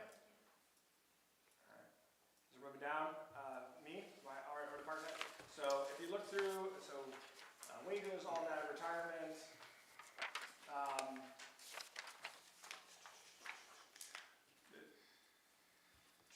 The memberships line is, so it actually, it has so that's for my MML. I'm also authorized with ICMA, but because of the large expense, I'm not gonna do that until we can have more money that we can actually afford it. Contractual, this last year was, I believe, just for the hiring process and all the expenses that you paid into that. Some of these numbers are kind of also elevated because, and you're gonna see the same thing on the clerk treasurer side, because you had Jerry and myself working, you had Debbie and Lisa working at the same time as well. That's also why some of these other expenses might be elevated. and buyouts, yeah. Is there any question on the 101 or 172 lines? No? Alright, we'll continue on to Parks and Rec. Alright, Parks and Rec. Who did I have for this one down here? Alright, Brian, did you have any thing that you wanted to talk No. about with this? Or Can is you there any scroll questions down? for The only thing that we usually discuss every year is the project costs. And we usually normally, as a council, put like $15,000 in there, and then I added the $10,000 in there for the loom contribution, so that brings that up to about $25,000. But the loom contribution should only be $5,000 this year. I thought it was 10 for 5 years. No, it was 5. It's 5 for 5. I can actually, I have I just read their letter, I can pull Was it it up. 10? and just- I thought Okay. it was 10 too. 10 for 5 years, and they added an extra 7 last year, so that's why we made it 27 last year instead of 7, Exactly. or instead of, And I can verify, like I said, I just talked with them and I verified that they had, all their payments set up and ready to go. Where did I put that? Community folder. While you're looking for that, Lisa, I know I brought up at our last council meeting about that specific $7,000 that was given to us extra from Loom. I don't think that we're gonna get the equipment ordered in time to use that this year. We're gonna need expenditure. So there's no, I'm gonna go red. well, no, I was just gonna ask, so there's no way that you can even just get it on an order and then produce, I'm not saying get the equipment You think we could do that but quick just enough in get a the month? invoice. well, we have 2 months, we have May and June. Right. So as long as they can get us an, excuse me, an invoice by like June 15th, As long as we make, and then, yeah, then we can pay for it, and then we can take delivery but afterwards. it's gonna have to be this Yeah, month, yeah, in order to get it. So that way Okay. we get that equipment, and, I've seen delivery times, they say, but I've seen them they're getting better. Right. Yeah, but it still just depends on, So for Loom, they, so the total of fees, and based on my discussion, then a $5,000 license renewal fee, $10,000 annual donation to Village Parks, $1,000 to $10,000 annual college scholarships they're gonna provide. $2,000 was made last year on that. The scholarship will be distributed between the police and fire associations to students pursuing careers in those fields after college. And then they also agreed to give me $1,000 for fireworks. So, Yay. as well, I believe Timber agreed to the same, as far as another $1,000 from them as well, for fireworks, in addition to what they already paid, so. Good deal. By the way, stat, Quick question for Brian, sorry. Is this $25,000 that you're proposing for next year's budget, is that without the playground equipment? yeah, that's for new projects. There's 27,000 in last year's budget, so that 7,000 for playground equipment would come out of the current budget, not the future budget. So that's what I'm saying, so you didn't, that number. I didn't carry forward, no, I didn't carry, yeah, we normally put $10,000 to $15,000 in there, and then the additional 10 that Loom. But, and that was correct, right, Tim? $10,000 for? $10,000, yeah, Okay. $10,000. So we only spent the 1,400 this year so far on projects? I'll have to verify that number, because I know I've had a couple guys look at, we've talked about, the bridge at Waterworks, Yeah, and I can't remember what the other project was that, we did the parking lot, I feel like, over there, we put and I more- think that came out of Was that last year? the or year previous year before's budget, so, yeah. Okay, So, but we still have a month or 2 months, so at the May meeting, we can discuss if there's something we can squeeze in there that will work, or get some materials, taken care of. Because I think another one of the big ones was the gazebo at Ganshaw. Okay. But we've been tying that into the SISMA project, but if we can get materials, then we can have those on site, or at the DPW at least. perfect. Since that 25 is for project cost, is that 30,000 on contractual hinged to that? No, that is the mowing services. Oh, okay. For the parks, As well as Port Jones. and Porta Johns for the parks, yes. Got it. Yeah, and, yeah, if they use any labor, then that comes out of. Out of the DP. 25? Yeah, out of, Okay. yeah. Cemetery, we'll go back to Brian again for You this. know, I am the parks. In the cemetery, there's really no large increases in that. There's just, at the bottom there, $5,000 for project costs, and that's for some office updates at the building. That building is probably 1940s era. Bathrooms need a little bit of help. And then any fencing projects, I know we've had some issues with some complaints about the fencing and it being cut and folded up. We've done some repairs, but this is for more repairs along the fences. Like the fence at, like the boat launch? like Yeah, way the out boat area? launch, and then Okay. along the south, along the over sections there, along the south there, they were used to roll it up to blow the leaves underneath there, and then it just got left that way, and so we fixed that, and we're gonna try to figure a better way to take care of the leaves up there, so. For cemetery aisle, I didn't mention this in your options, but another thing that councils have the authorization to do is to leverage a 1 mil assessment for cemetery operations. Could only be used for cemetery operations. We don't even, right now, currently, we're not even using a mil towards a cemetery as far as that amount. That's just another option we can throw out there, you know. We wouldn't have to do the 1 mil, we could do. You can do, yeah, point Yeah, .25, whatever it would equate to expenses. If we were were to want to break it down. And is that per year, we would have to re-vote on that? I would have to look into how that one is, how long those are established. I just know that It's a feasible option. it's a feasible option, and that doesn't have to go to a vote. It's just a mill that is assessed for cemetery operations. And again, those are like some of those other things that I mentioned that, like, you know, when we have a little bit longer time and we can deep dive into every different option, you know, that we might be able to throw some more of those at us. Again, I think the best solution is to get it just general operating so that we can kind of, because the money's coming from the same place, it's just really how we're defining it. And if we can get it into general operating or public safety, those large costs, then we, you know, are able to divert things appropriately. All right, so any questions on the cemetery? Moving on to attorney.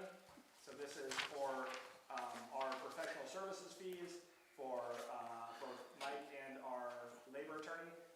Again, this number on the labor side will go up a lot just because we just haven't utilized our labor attorney until we go into labor negotiations, which I'm gonna have 3 of them before this fiscal year is over, so. But I also didn't want to start those negotiations until we had these budget discussions, because I couldn't go in there without knowing where we were gonna be at. So that's the reason I've kind of pushed it until this point. Building fund.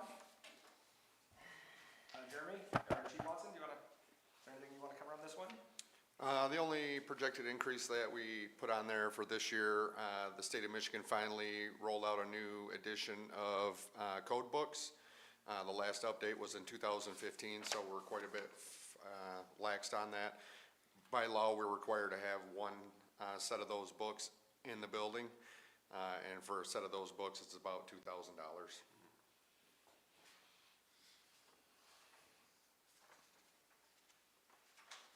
One thing that was, we haven't gotten to yet, but the one area of growth that, and we'll cover it more when we get to the fire department. The one ask that I've had on council is, or for this budget, is for a new hire. Chief Watson, as everyone knows, like, he works the job of 4 people already. And Kurt, his second, who we are going to hopefully promote to assistant chief at this next meeting. I would like to bring him on full-time, and so that is the only, like, additional hire, because he's already working, like, full-time, just not as full-time.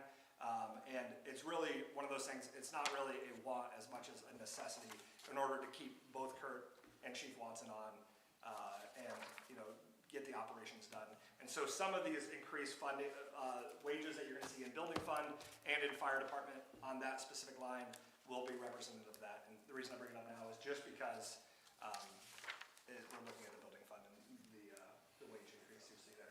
And just so you know, it's so Kurt and Jeremy are, split 50-50 in their wages, so 50% building, 50% fire.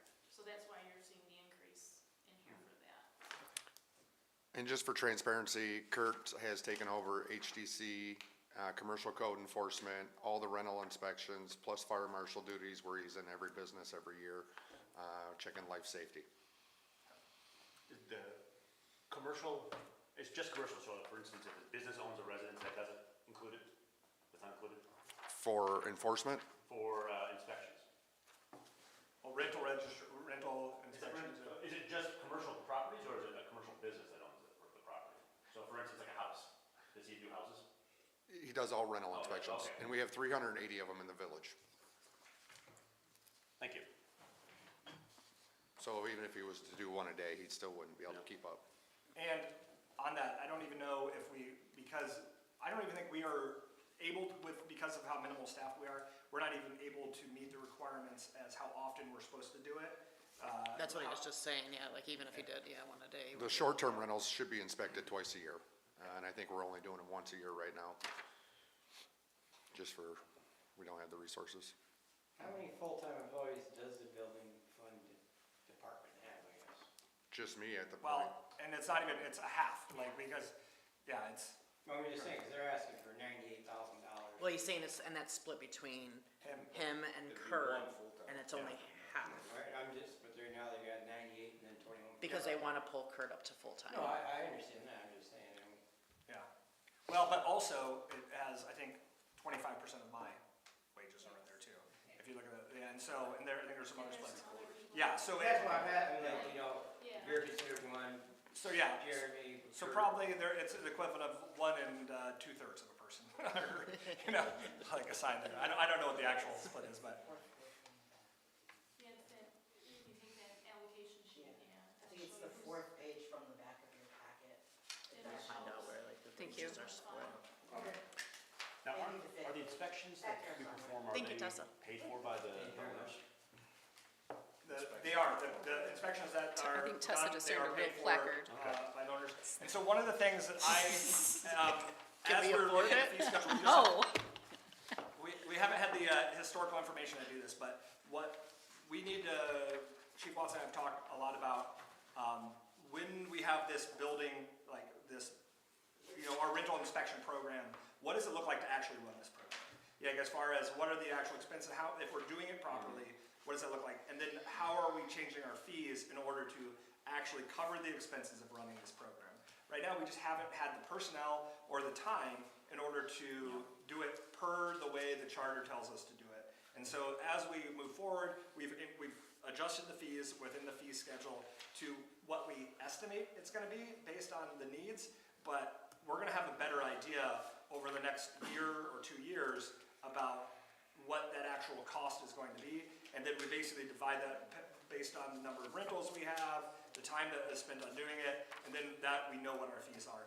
And then the question of that will come to the council eventually at, do we want to have the fees more representative on if we, as we get more short-term rental, do we want to essentially weight it more so the people that are not using it for long-term housing for our residents have to pay an additional percentage of this rather than punishing the people that are doing it for long-term Like housing. on the proposed sheet here, for instance, Yeah. short-term rental's $50 a year. And if they're supposed to be inspected twice a year, that's not covering salaries. Yeah, well, it's not, yeah, exactly. So, let me see where we're at. But they were at 35.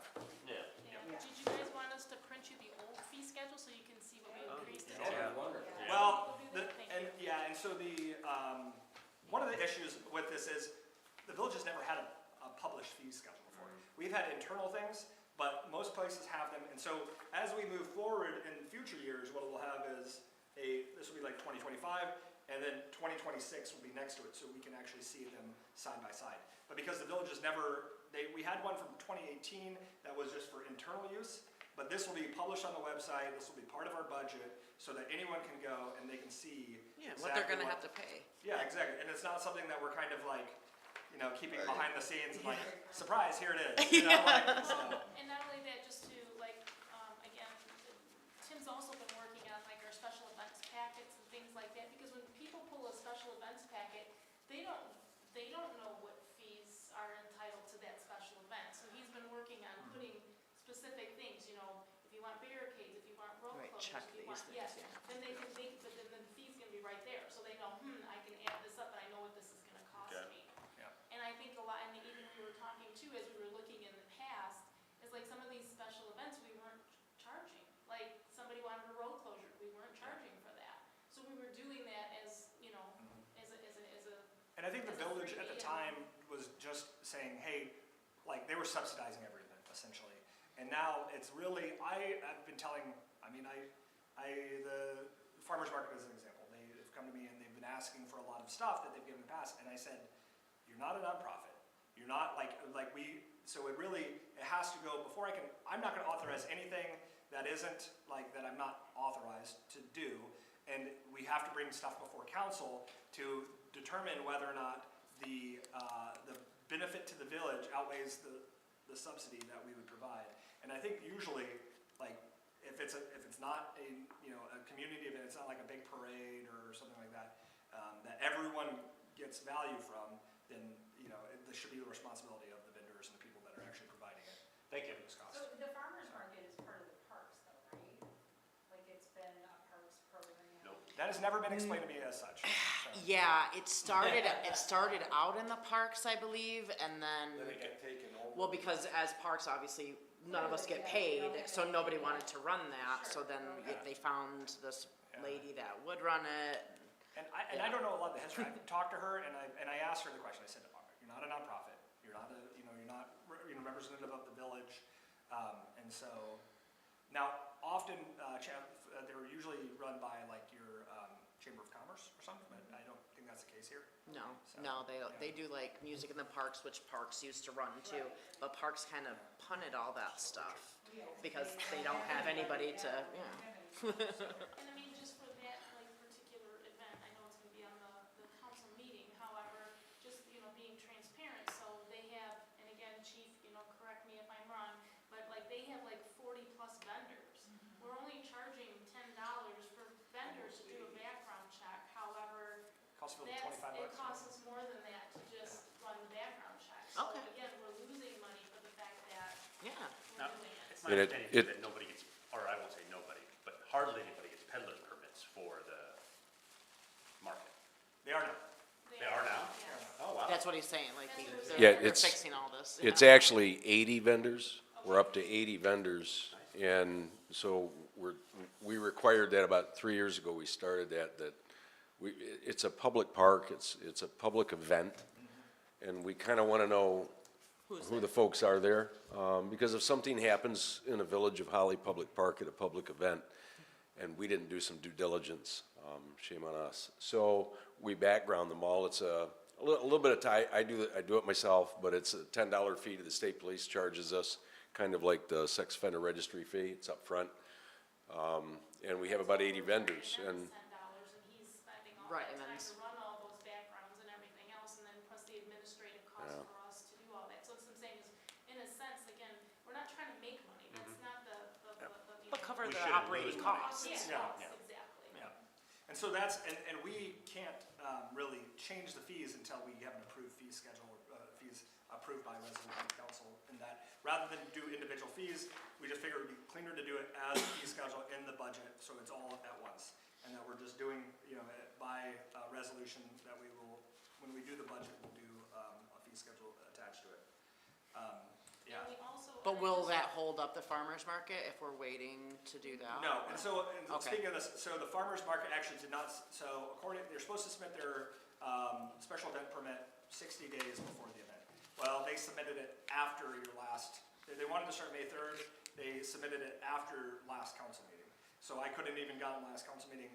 I at first told them they weren't gonna be able to start on May 3rd, but then I kind of changed, I said, I will administratively let you, as long as you get all your permits in and everything, you can do it. However, I said that I limited them to not bringing any food trucks or any outside vendors like that would compete with businesses that provide that. Because I don't mind continuing business as normal on the farmer's market, because I know it's an important event for the community, but I also wasn't going to authorize any like food trucks or anything like that to come in until it comes to council. And so they are gonna have to, I think they'll have the one on the 3rd or the 4th, and then the weekend after, they will do one, and then it will be before council to do like the full program. If they want Right, to. and if we want, food trucks and stuff there. Okay. But I've really been pushing it back on all special events that don't get them in time, and encouraging them to, So I did look for that previously, and I couldn't find the regulation that said it had to be 60 days. I think it's right on the form. it's not a regulation. I mean, it's on a form, but I don't believe it's in any ordinance or charter anywhere. Yeah, it's ordered, the 60 days is because if I have to, it's a policy, and it's within our policies, and like, it's on like the event submittal form that you're supposed to do it. And it's just because if the services that they're requesting, I have to go through all the department heads, as well as the DDA now, to make sure that we can provide those services. That makes sense. Yeah, and it's really because of processing. And in the past, the reason that we weren't charging those fees, the reason we weren't doing any of that, is because people would come last minute. It would just get approved. The department's heads would just come in and say, sign this, without a review, and they would sign it. And now we're actually trying to do the correct process in order to make sure that we are recouping our costs going forward, so. Now, with the background check fees included with the peddler fee? So that's, yeah, so it should be, like, the peddler fee should be, like, showing exactly what that money's going to, and, so it would be inclusive of the background checks and all of that. Now, would that mean like, let's say I'm a farmer going in the market, I paid my peddler fee for to be there, now I gotta pay another peddler fee for the next week too. No, so the background check is good for annually, right? Seasonal? Correct, annually, and it's also added in, so even though we have, let's say 78 vendors, I think that's what we had last year, each of those vendors might have 4 employees. So in that one application for that vendor, there's gonna be 4 background checks. So we add that all onto it, because that's that much time, That'd be $40 more then. correct, yeah. Right, but right now, we're only, because again, we don't have the fee schedule, it's $10. That they made an agreement that it's $10 per peddler's. Not me. permit. No, Previously, yeah, like, The $10 for the peddler's permit for the farmer's market. So again, we're not even, if they've got 4 people that they listed on there, and we're doing 4 background checks, that's $40 just for the background checks, but we only collected $10. Yep. All right, let's move on to the next page. Is it data processing and clerk? Yeah. I think the largest expense on this is probably because of the requirements to go to Windows 11, correct? Is that on here, Lisa, data processing? No. Okay. The water department was Oh, to do okay. that for us. I just believe with that contractual amount that went up is, the BC3 contract that's gonna increase in their, per hour, and then also the, BSNA software that's going to increase. Those are huge contractual, issues with the data processing. Is IT covered under those? BC3 is our IT. Okay. It used to be IT, right, correct? Correct. Yeah. Under clerk treasurer wages part-time, 24-25 amended budget, is that a typo, the 18,000? We believe it was, because that was the other thing I know, Tim was stating, we were gonna also propose to bring, right now we have 1 part-time person that sits up front, and she's split 50-50 for water and sewer, because she does that.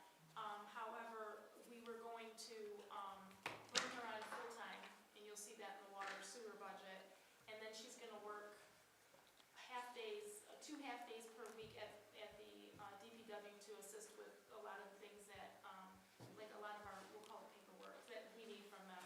And then, that was a typo because the only part-timer that comes out of this budget is, I don't know if you guys know Rachel, she does our Gov delivery, that's our social media. So she does that, and that's, her wages come out of there. Okay. And again, it's split, it's a portion.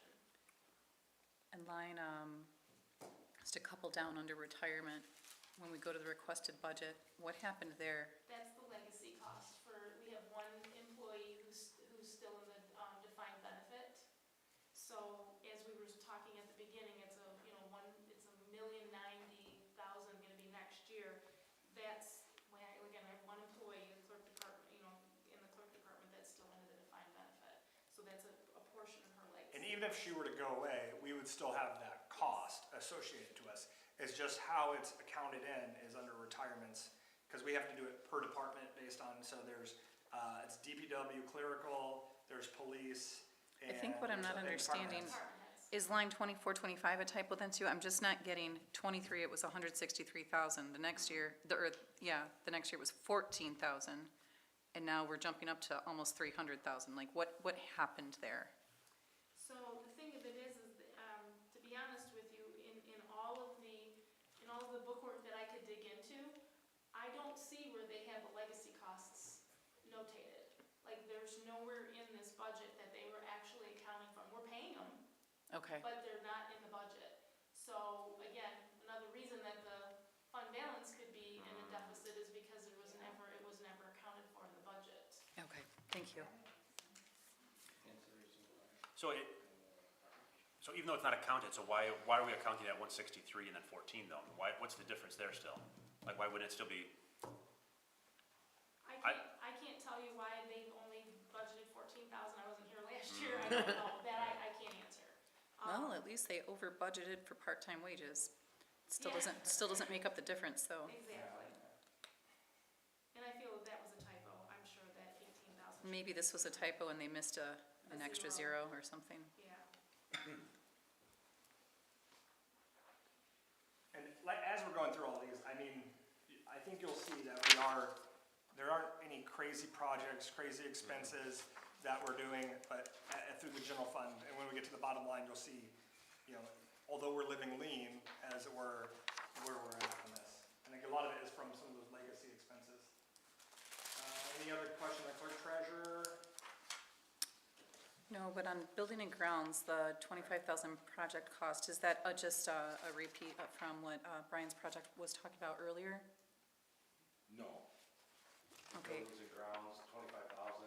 Buildings and grounds is, the auxiliary buildings that the village owns, including this building, some of the structures at DPW. And then if there's a major expense that comes up at police and fire, sometimes we can help out in this fund if there's funds available. But that 25,000 would be to resurface the parking lot out here. And, new heater at the DPW currently, that one is, I'm gonna say early 60s vintage. Okay. So when it gets real cold, they have to go down and there's a switch that you have to play with to get it to stay running. So sometimes when you come in the morning, it's a crapshoot if the office is gonna be warm or cold, so. Okay. And then the capital improvement, 40,000? Last line? DPW roof, we have some unwanted skylights in the older building right now that needs to be repaired. We did a temporary repair, part of the building is shingled, and part of the building is a rubber roof, the older dome style, and it's starting to pull apart, so we need to do this before we end up. So that's a roof and a skylight. Before we end up with, the equipment we have stored in there getting wet and, So this isn't cosmetic, this is a safety issue? yeah. Okay. Does any of that include replacing the two doors in the front of the, one building? No, As it faces we've your talked office? in the back of that building, we retrofitted that, put a regular garage door in there, and that is future, but because of the roofing issues, and right now, we'd rather get those taken care of, and then in the future, once we get established, because this is a general fund, once we get established where we're at, and we know where our finances come in, then we can start looking at some of these, you know. The only reason why I was mentioning that is because there's like a gap. like Yeah, that. there's a gap and stuff. In there, in the wintertime, a lot of heat's gonna travel. There's no heat in that building, that's why we were able to get the building, we only had one heated building at DPW. Oh, I thought there was. So unfortunately, we have, as a village, and we kind of talked about this at the beginning, like, we have never had, because we've been so reactionary, and like, we're just, hey, we have to pay the bills as they come, no one's been able to look strategically ahead. And so, right now, myself and the department heads have been writing our first capital improvement plan. It's like, if we ever get to the budget place where we have the Headley override or anything, and we actually have funds, these are the capital improvements we're gonna make in the next 10 years, and this is how we're scheduled out. You can look ahead and see, you know, if people are complaining about this road, well, this is the year that we're planning to resurface this road. One of the questions I got asked earlier was about our roads and such. Like, as you look through the budget, the budget money we have for roads and such isn't to replace or resurface, it's to maintain what we currently have. And so, I mean, it just isn't, the money isn't there, so unless we do additional millages, or we increase our operating costs as such, or that we get to the point where our fundings are that, there just isn't money to do replacements or resurfacing. Same thing with our, when we talked about the water and sewer, the infrastructure there is to maintain what's currently there, not to replace. That's why our bond debts are not for replacing. It's to build the initial capital that we had to maintain it, and if we need new capital improvements on those, we need to reissue the water and sewer bonds. And that's, the finance committee needs to re-meet again so we can finalize those talks as well. Let's break till 11:20 and then we'll break into the police department's budget.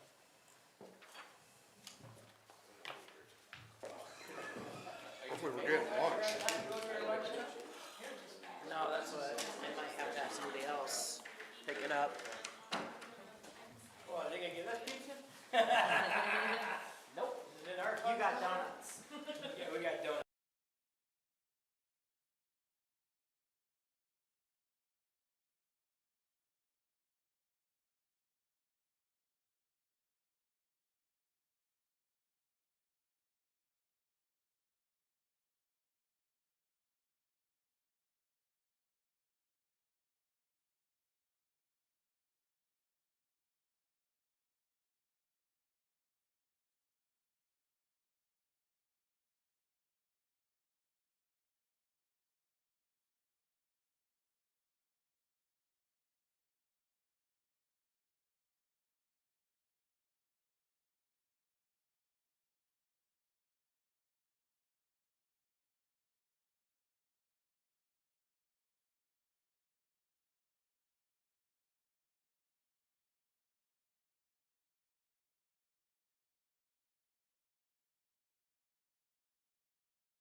They got to see me pro-tem until I realized I was the only option. And it keeps people's houses clean, isn't that good?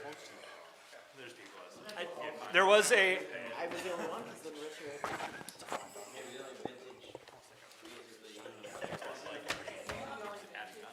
I'm vintage. we did have a point of clarification on the question on the summer and winter taxes. So just to clarify, Lisa had brought it up, go ahead. So you only get one tax from the village. So when these special assessments come on, it's only gonna be on that tax. It doesn't have anything to do with your township taxes. That's separate. Okay, just as a clarification, if there was any Thank you. confusion. If there's no questions about anything previous, let's move into the police department. Chief Narsh? Thank you, manager, and Lisa, and I just want to thank our manager and our. There we go, okay. Thank you, Manager Price and Lisa. You know what, I just want to take a minute, as you guys are realizing, we're realizing this too as department heads. It's been 5 years of kind of not having information. And it's been just curtains pulled back in sunlight with Lisa and Tim and what they've done in budget and, getting these facts out. With that, and with that awful news that came forward, public safety in every community is always the biggest chunk of every budget. So I want to just briefly explain something before my budget comes out.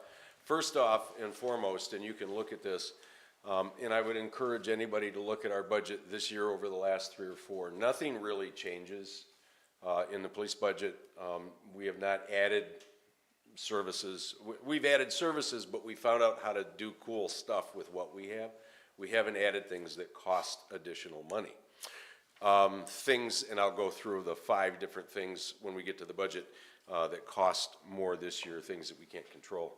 However, I wanted to frame something and just make this really, really clear. I gave every council member and every member of the public, if they go online, a copy of our annual report last year, and in that I try to describe everything the police department does. So we have, we provide 24/7 police service, and we do that with 2 officers on the road. We keep 2 officers on the road. One of the reasons we do that is because we are in the Northwest Territories, as I like to call them. There are no other police departments around us to provide us backup. The Michigan State Police is there, but the Michigan State Police is in the same position that we are and every police agency in the state and in the country, and that people aren't going into the law enforcement field. The reason it's important that I share these facts with you, Michigan State Police tries to keep 2 troopers at the Groveland detachment. In 2 years ago, they had 56 troopers assigned to the Metro North Post. That's who's in charge of the Groveland detachment. They had 26 of those troopers on day shift, which allowed them to have 2 troopers at the Groveland Post at all times. Today, they have 26 total troopers at the Metro North Post with only 6 troopers assigned to day shift, from 26 to 6. What that means is those 6 troopers now cover all the freeways in Metro Detroit, in Southeast Michigan, and the Groveland Post. They are a fine, professional, outstanding organization, but they are struggling to meet their obligations the same as everybody else. So when I tell you these facts, and that's why we've had about 185% annually increases of assistance to our neighbors, because there's a lot of times there are no troopers available for 3 townships. They do the best they can. One of the problems that we're facing, and this is a very real problem, and I want to lay this out so if there's any discussion, I can establish this over and over and over and over again. We have a crisis coming that is beyond our budget in the police department. Number one, we're the lowest paid police department in Oakland County, which means, can you get our services any cheaper anyplace else? Nope. And as an example of that, our starting pay for a police officer is $47,216. Starting pay at the Oakland County Sheriff's Office is $92,000. Starting pay at Waterford, starting pay at every other police department's in the 70s, 80s, and 90s. We've lost 3 police officers off my shift out of 5 that are non-command in the last 2 years to other departments. 2 of them went to Madison Heights. where they, you know, here they were making, our top pay is 64.5, and that's what these officers were both making. And they went to Madison Heights and got a $35,000 raise the day they walked in the door. And now these have, and they have families and kids, so please understand, I never get mad at an officer when they come in my office and say, hey, chief, I hate to have this conversation. And I had one just the other day with one of our favorite, Matt Matterzak. He was one of our SROs, and he has left us, and he's now with another police department on the west side of the state. And we just lost another SRO candidate because of our rate of pay. And here's where that issue is going to become very, very real, and I'm not trying to say this because I'm trying to influence negotiations, I'm not. We can carry 10 part-time officers. I have 2. And the reason I have 2 is they're here for other reasons, because they love the community and the department, and they like the team they work with. The reason part-time officers are very important to this budget and to the mission we do is we have to keep 2 officers on the road at all times because there is no other backup. And people fight our officers quite often. It's a dangerous job. So there's got to be 2 of us. And this budget reflects all those bare minimums, nothing more. There's no additional anything that we're doing that we haven't done in a very long time. There's been no changes. But with the rate of pay that we have right now, we start our police officers at $20 an hour, $20.71. There's not another police department in the state of Michigan that low. I can't hire anybody.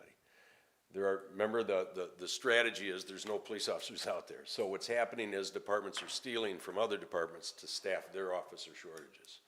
So that's the shell game that's been going on for the last 4 years, and we're the biggest loser. And who I have left is veterans. Now at the rate of pay and at the rate of what we have right now, with every agency around us more, in the sheriff's office, actually Oakland County Sheriff's Office just raised the rate of what they charge contracts. So if Holly today said we want to contract with the sheriff's office, last year they were about 25% to 30% higher than what you would pay for us. They just raised it 38% more. So every contract agency in Oakland County that contracts with the sheriff's office is in a panic right now.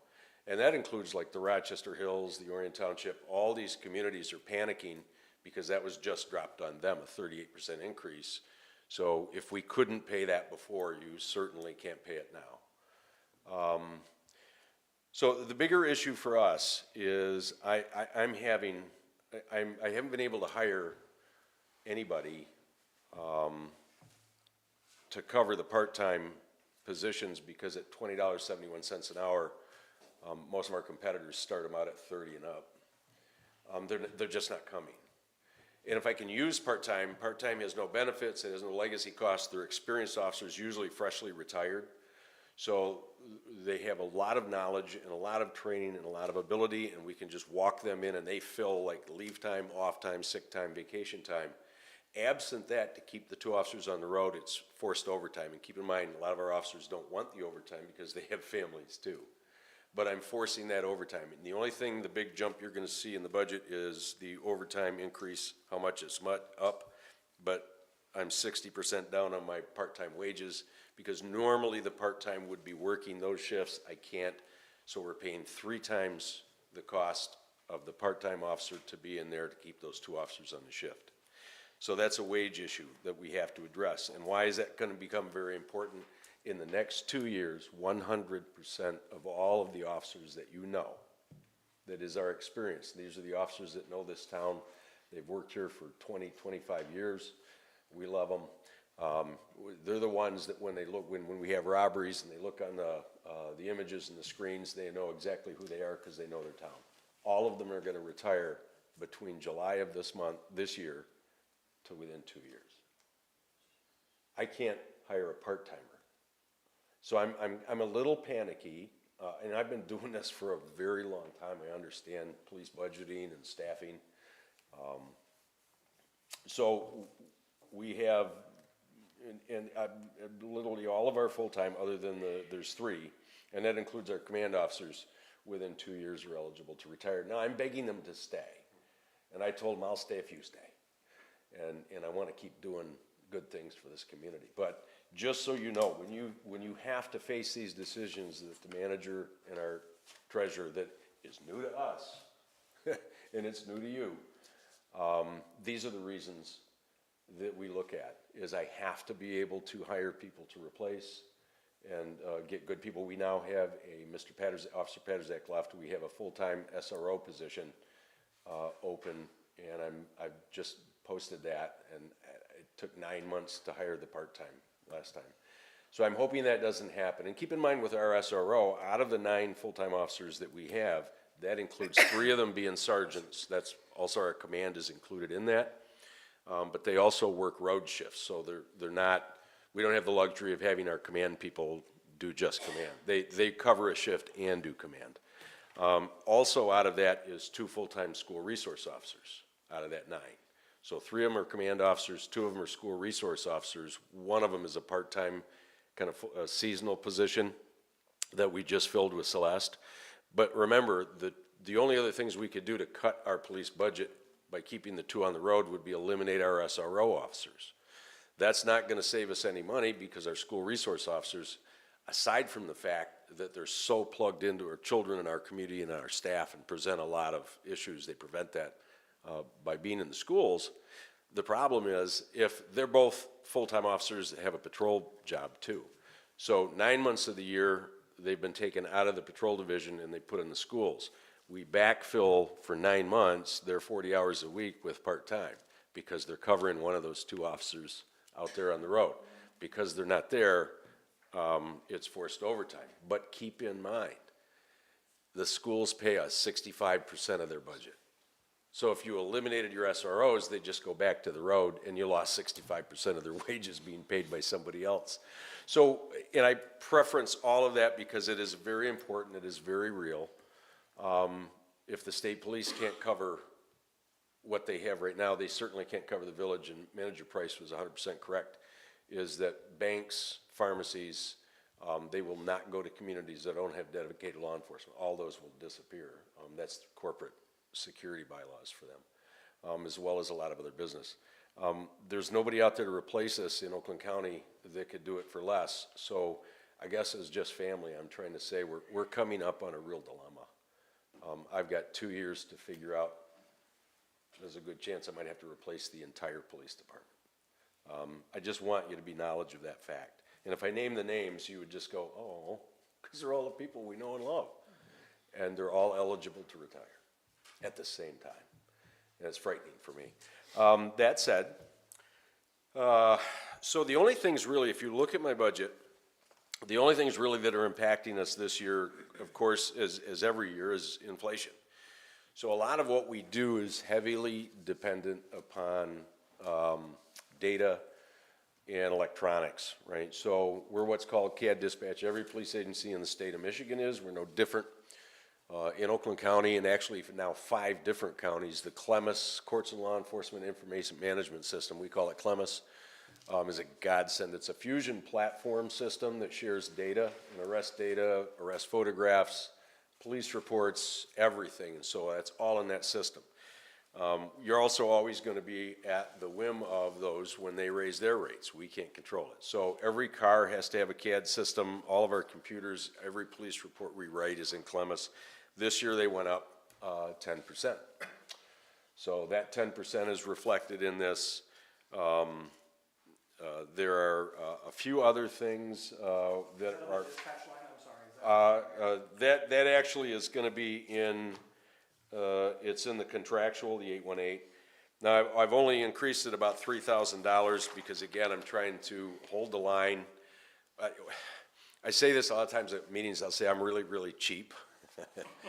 I know how to hold the line on a lot of things in the police department to keep things low. So I've only increased it by $3,000.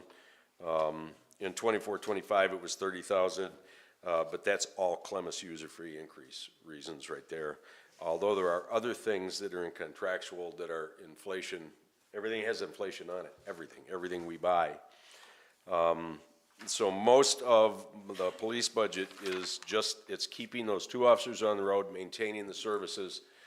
We cut our detective position 5 years ago. It was the first thing I did when I got here because I was bleeding cash by not having people on the road. And so I moved them there. Now we're bleeding cash because I can't hire part-time to cover that. We're gonna work on that, as best we can. The other issue that we're facing this year is, 4 years ago, I had to replace, when I got in, I got all the computers, there's 9 computers in the police department, which you have to have these different stations.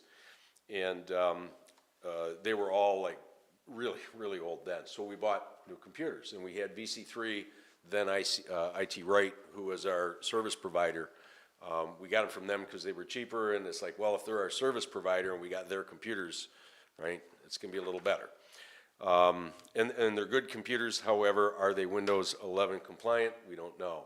We cannot run our, there's a term called CJIS, and CJIS and FBI requirements are in everything we do. And both the state of Michigan, LEAN, through the MSP, LEAN is the Law Enforcement Information Network, all of the computer systems and the networking we do, with all the amount of hackers that are out there, everything has changed for us on our security levels. That's gone up. We went from having free email to now I pay $600 a month, and this just happened mid-budget.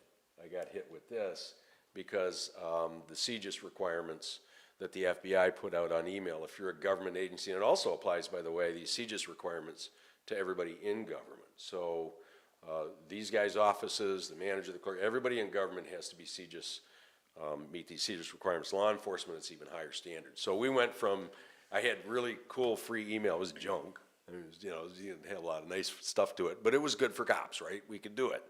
And it was free, and we had that for 10 years. Now the CJIS, I'm paying $600 a month.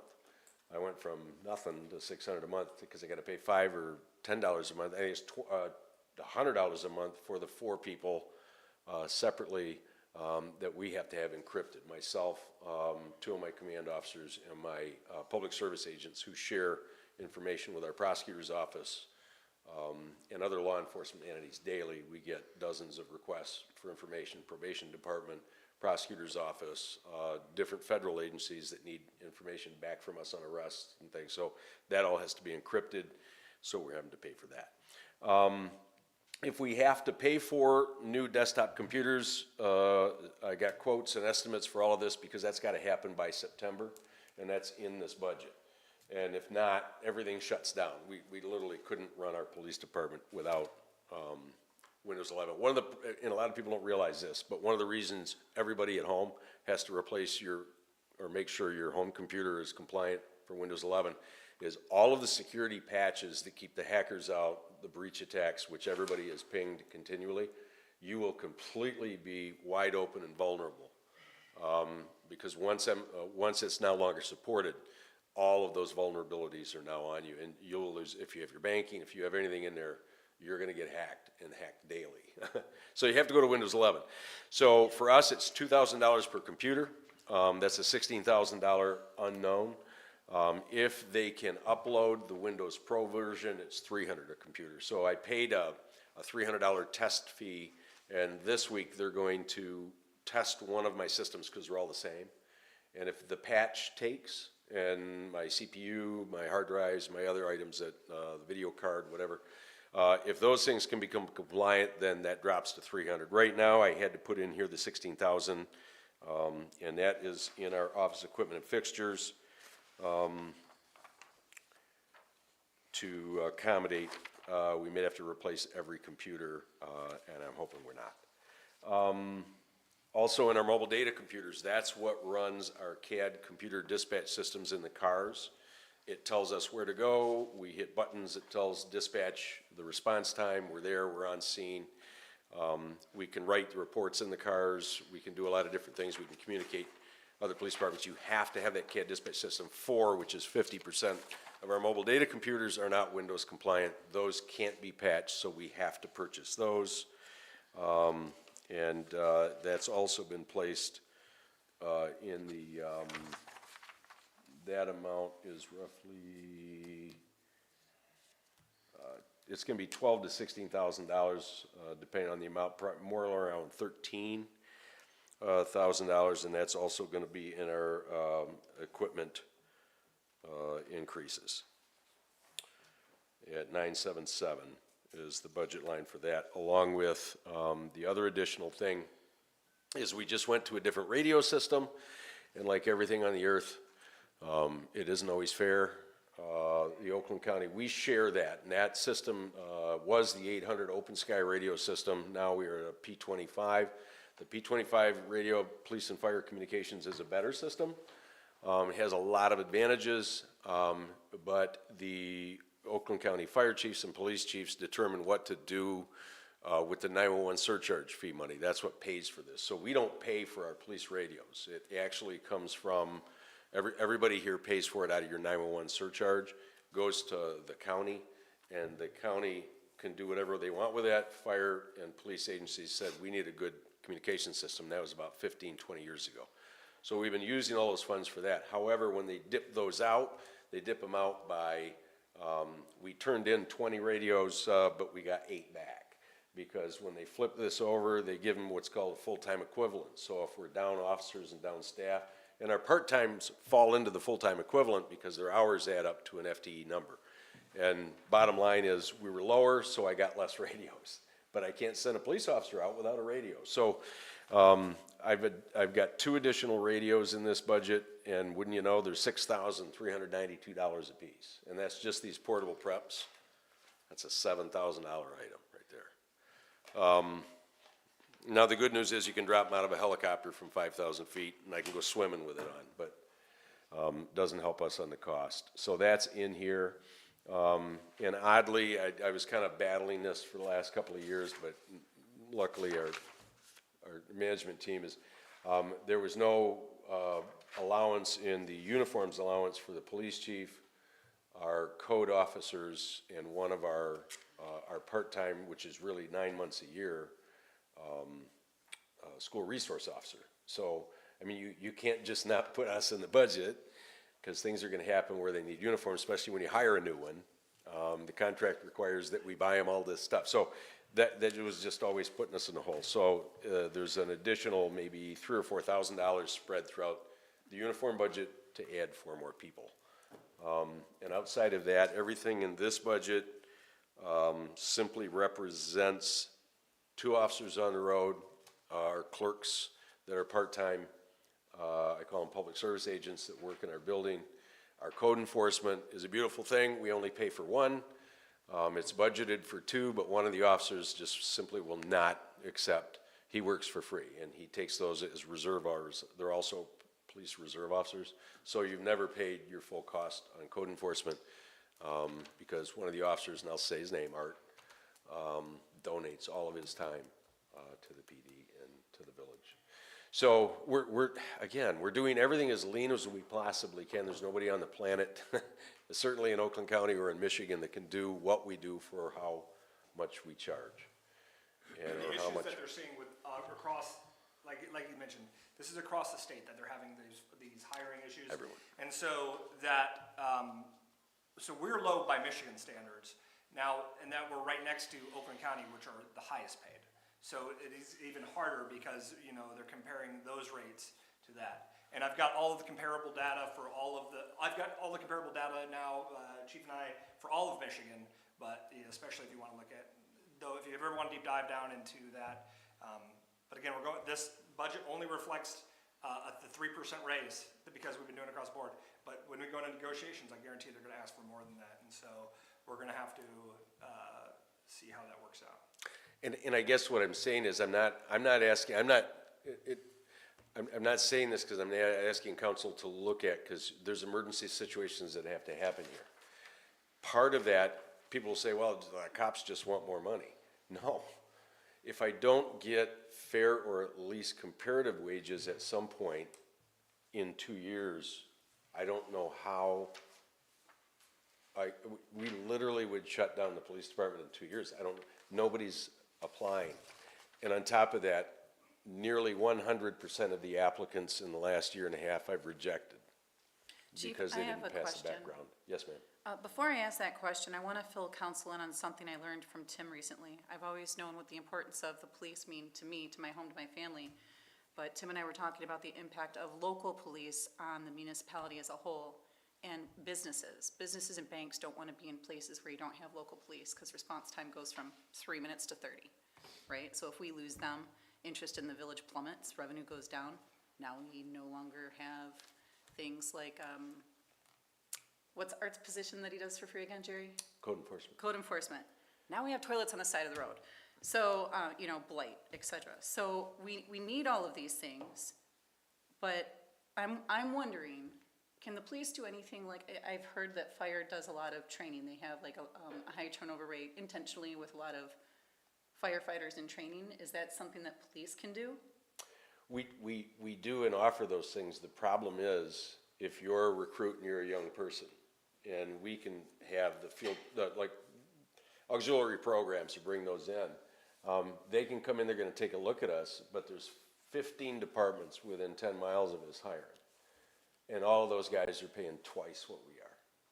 So even if they're gonna do the training with us, why would you wanna train with Holly when I can drive 15 minutes over here and double my pay? And that's what I'm facing, is the reality of that.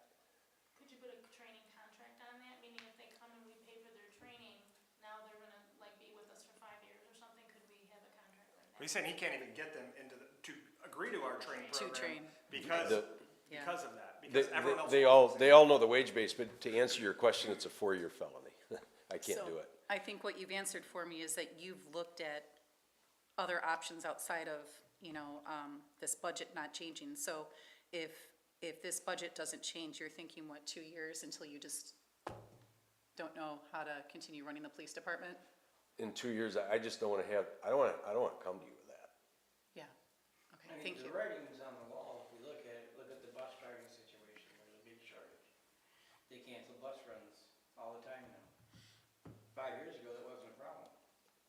Now, we're running the same thing in the police department, and like Chief said, we're not getting the amount of people that come in that are walking out. It justifies the hard decisions. I guess what I'm trying to say is, for the public, this justifies those hard decisions you've gotta make.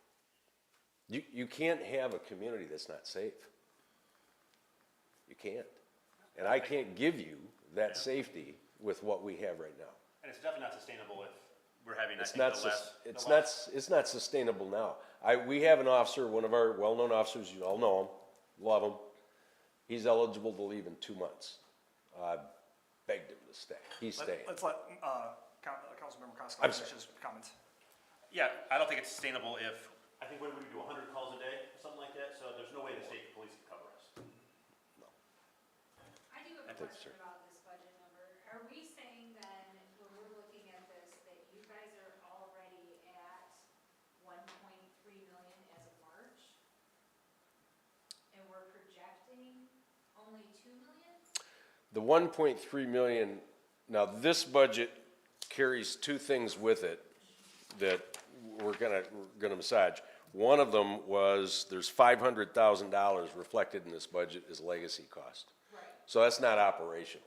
right. So out of that 1.3 million, 1,000 of it is legacy cost. Yeah, I think it's 432,000 is. Or, yeah, is the I'm pension showing 496,936 in my 24 budget. And 298 as of March has been spent on that. Also in this last budget, we had, in the same budget, we had, got it broken down here, sorry. We had vehicle expenses, which we only do every 3 years, and that had, it was 138,000 just for cars, 75,000 additional for build-out, and another 55,900 for the MDC, the computer and the equipment changes. So I'm not sure, now Lisa's shaking her head, I don't know if that's reflected in this or just, that's not in there, okay, Cars are in the water and sewer budget. okay. So then, Yeah. I'll ask this stupid question. So so you said they're legacy costs. Why does that not, quote, matter then? Explain that, because we're looking at the bottom number is 1.3 is what Ms. Cole said. And why does that not matter, $400,000 for this budget? I think he's just saying that it's not, that money is not for his operations. That 432,000 is the unfunded pension liability that I mentioned up front that is baked in. So although it says here 4,996, so I think, again, I think it was like 430, some of that was the unfunded pension liability portion. The remainder of that is that retirement for the DC. So my question Yeah. is because I'm looking at 1.3 as of March 31st, are we not able to fund the rest of the year?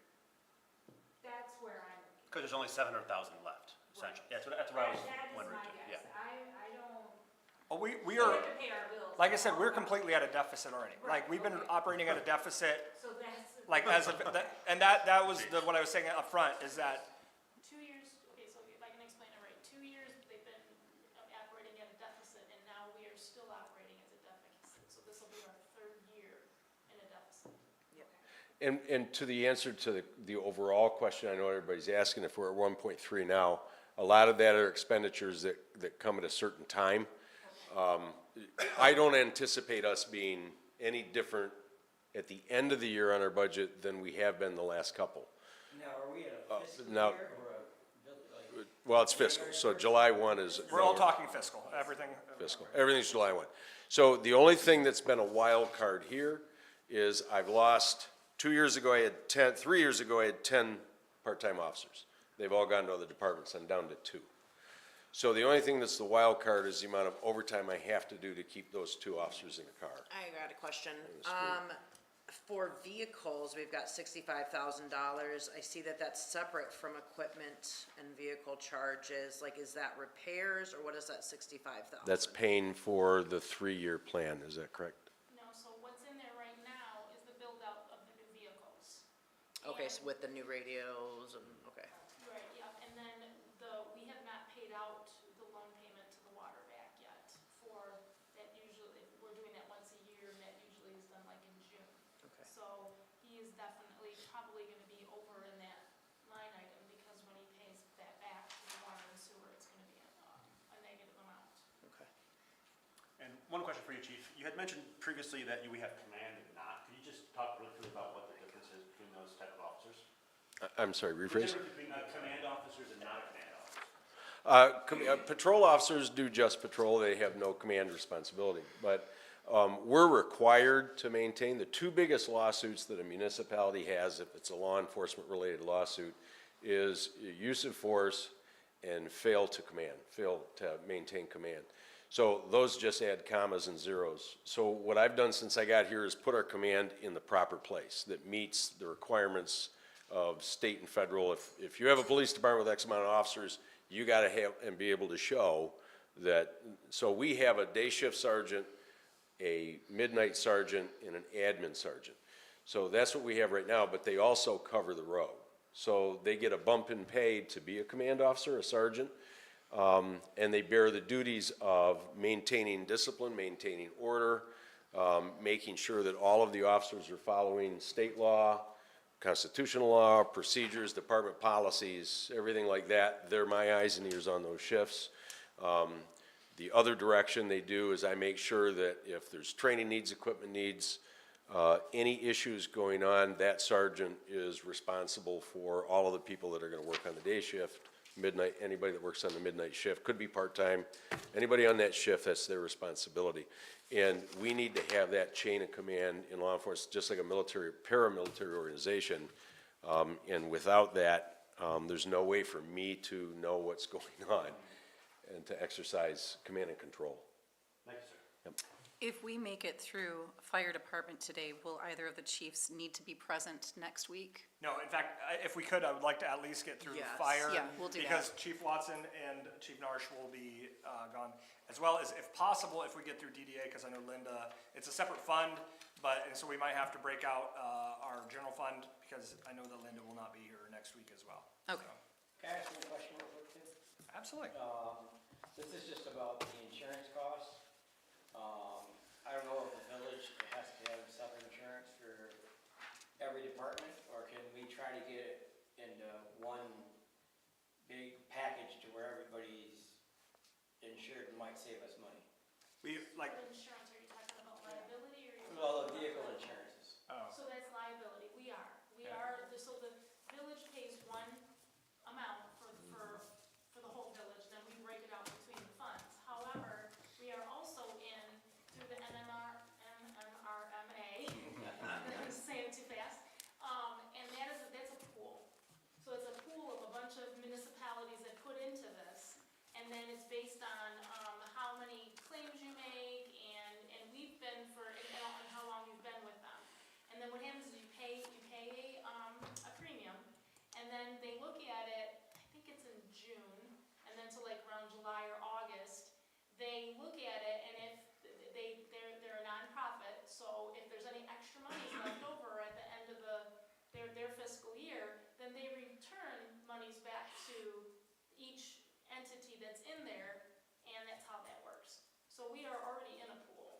Yes, I'm just, because I wanna make sure, you know, with all the vehicles, I mean, seeing we were gonna be at, 30-some thousand, I think. And the longer you're with the organization, the more you get paid out and all of that. And I think we've been with them for 25 years, maybe, something like that. So we've been with them quite a while. Well, it all depends on audits too, Yeah. like if you're And claims experience, like, they said the more claims, again, the more claims they have to pay out, the more that you don't get back. So we try to keep that under wrap too. Any other questions on police before we move on to fire? Was there anything on dispatch that we wanted to cover, because dispatch is also under? Oh, just, yeah, real quick. We use the Oakland County Sheriff's Office Dispatch Center. We used to have a dispatch center here. I used to have a dispatch center too. I was a director of one for 25 years. And let me just share real quick why that went away. We lost dispatch in 2012 here in Holly. You'll never want to get that back because previous to 2012, the state paid for everything. There was a state 911 commission. They paid for all the equipment and they paid for a percentage of the cost to run a dispatch center. That all went away. So we pay 130-some thousand. Now, Oakland County is our dispatch center. We went with them because it's just economy of scale. But they raised dispatch costs over 10% this year on every community that contracts with them. Nothing we can do. So that's like a $20,000, $14,000 increase in this budget. If we had our own dispatch center, because people are always asking me, why don't we go back to a dispatch center? We would be spending $600,000 on dispatch, because we'd have to buy all the equipment, and some of it's $1 and $2 and $3 million pieces of equipment, and then we'd have to have 2 dispatchers now under the new rules on every shift. So I'd rather have 2 officers in a car than 2 dispatchers in the seat, because we can get them for $138,000. Is there anyone else that provides that service besides Oakland County? You can contract with other agencies because now it's VoIP, so it's no longer intra-cable connected. But for them to be competitive, I did that. I once contracted with a neighboring agency before I went to the sheriff's office. So I tried that route once before. I've got experience in it, and it just cost us more money. Okay. Let's move on to fire then. Okay, thank you, appreciate it. Reiterate a lot of the things that Chief Narsh just said. I want to thank Lisa and Tim for their outstanding work that they put in. And really, it's been longer than 30 days. We are also our 24/7, 365. We staff with 2 people. We are also the lowest paid. One of the big differences are, though, we are the only non-full-time department in Oakland County. So the services you receive here are a paid on-call facility. And when we do receive that call, it's not for people to have coffee. Nobody ever calls us for coffee. It's usually because they're having one of the worst days, or they're having some difficulties. On a positive note, in my 18 months, I was able to bring in $101,000 roughly in grants and in donations. And with that, we were able to buy new SCBA masks, nozzles, a power load cot, a station generator, new furniture for the station, an EV plug, and I just gave Lisa a check for $5,000. That was a donation we received this week from a business. We're gonna buy 4 new ice suits and life jackets. Our dry suits all have holes in them for ice water rescue. So, you know, you're putting a firefighter in the water with a leaky suit. There also have the risks. A couple key big points that I wanna point out before I get into my budget. In the last 2 years, the budget's been cut $167,810.69. But as the fire department, we're not here to be a business, but we also brought in $412,056. So, you know, we did bring in a big chunk of money back to the general fund. I don't think there's been a lot of transparency over the last few years of where it shows that we've done that. But I think that's an important fact that you guys should know for transparency purposes that, you know, in the first year, I put it in a few of my reports, but I haven't had many comments. Can you say that number one more time, please? $412,000 I brought in my first 2 years as a chief in ALS cost recovery. I think this year it was, an ALS cost recovery was like 220,000. right, this year? Yes, so this year we brought in 246,626,000. So I'll just say this dumb thing, we don't know what ALS is probably. ALS is Advanced Life Support. So we're basically a doctor in the field. We're able to push pharmaceuticals, we're able to do EKGs, advanced life support, where the village has been a basic life support fire department for many years. Chief McGee brought that in about 4 or 5 years ago. We would use neighboring communities such as Groveland and North Oakland to provide that ALS service. My first year as chief, we collected $81,239,000 more than my predecessor, which is about $62.39 per run each time we take that ambulance out of the station. Which I'm proud of, and it was really just changing some procedures and policies internally to get that cost recovery to be more than what it was previous years. So on that too, so as we're looking at this bottom line dollar amount, so about $1 million is, where it's at right now on the requested budget. $250,000 about he's brought back from cost recovery, bring it down to about $750. Not to mention all the other work that the fire department has done to provide training and all these other things that, we're going to be looked at as a facility that is, providing a lot of these services, whether it's on how to inspect food trucks or all these other things, that is bringing this cost considerably lower. Look at what the township's NACFA millage is, and I think it's about 1.2 million that they're having to pay to get this non-direct support from NACFA. And so, almost half is what, we are having to pay to have our service here. So if we're talk about, if we were to go to NACFA, we'd be paying more than a lot more than what we're paying for having the service in-house. Just keep that thought. Between 1.2 and 1.7 to have North Oakland come over and provide you the same services, I would say not as good, because they're not as local. But, you are gonna be paying substantially more, like if you were to bring the county sheriff in. We are running extremely lean. I think I figured out that last year with the cost recovery and, our expenses, it was, about $191,000 to run the fire department. That's taking payroll out. So $191,000 taking payroll out is what it costs you guys to run the fire department, which isn't too expensive, I would say. The big number right there, that 1.3, is because it shows the fire truck that was purchased last year. But as you can see, the 2 previous years, that's where I was talking, my budget was cut over $167,000 in 2 years. I think it's a little deceiving when you show that 1.3, because it was a lump fee of $666,000 to buy that truck. But I would reiterate, we do have the $50,000 pledge, which, from timber now, for the next 5 years, which will help bring that number down substantially. Another important fact is that, I've asked this new administration, of that $412,000 that we were able to bring in ALS cost recovery in 2 years, they would take a percentage of that and put it into a sinking fund.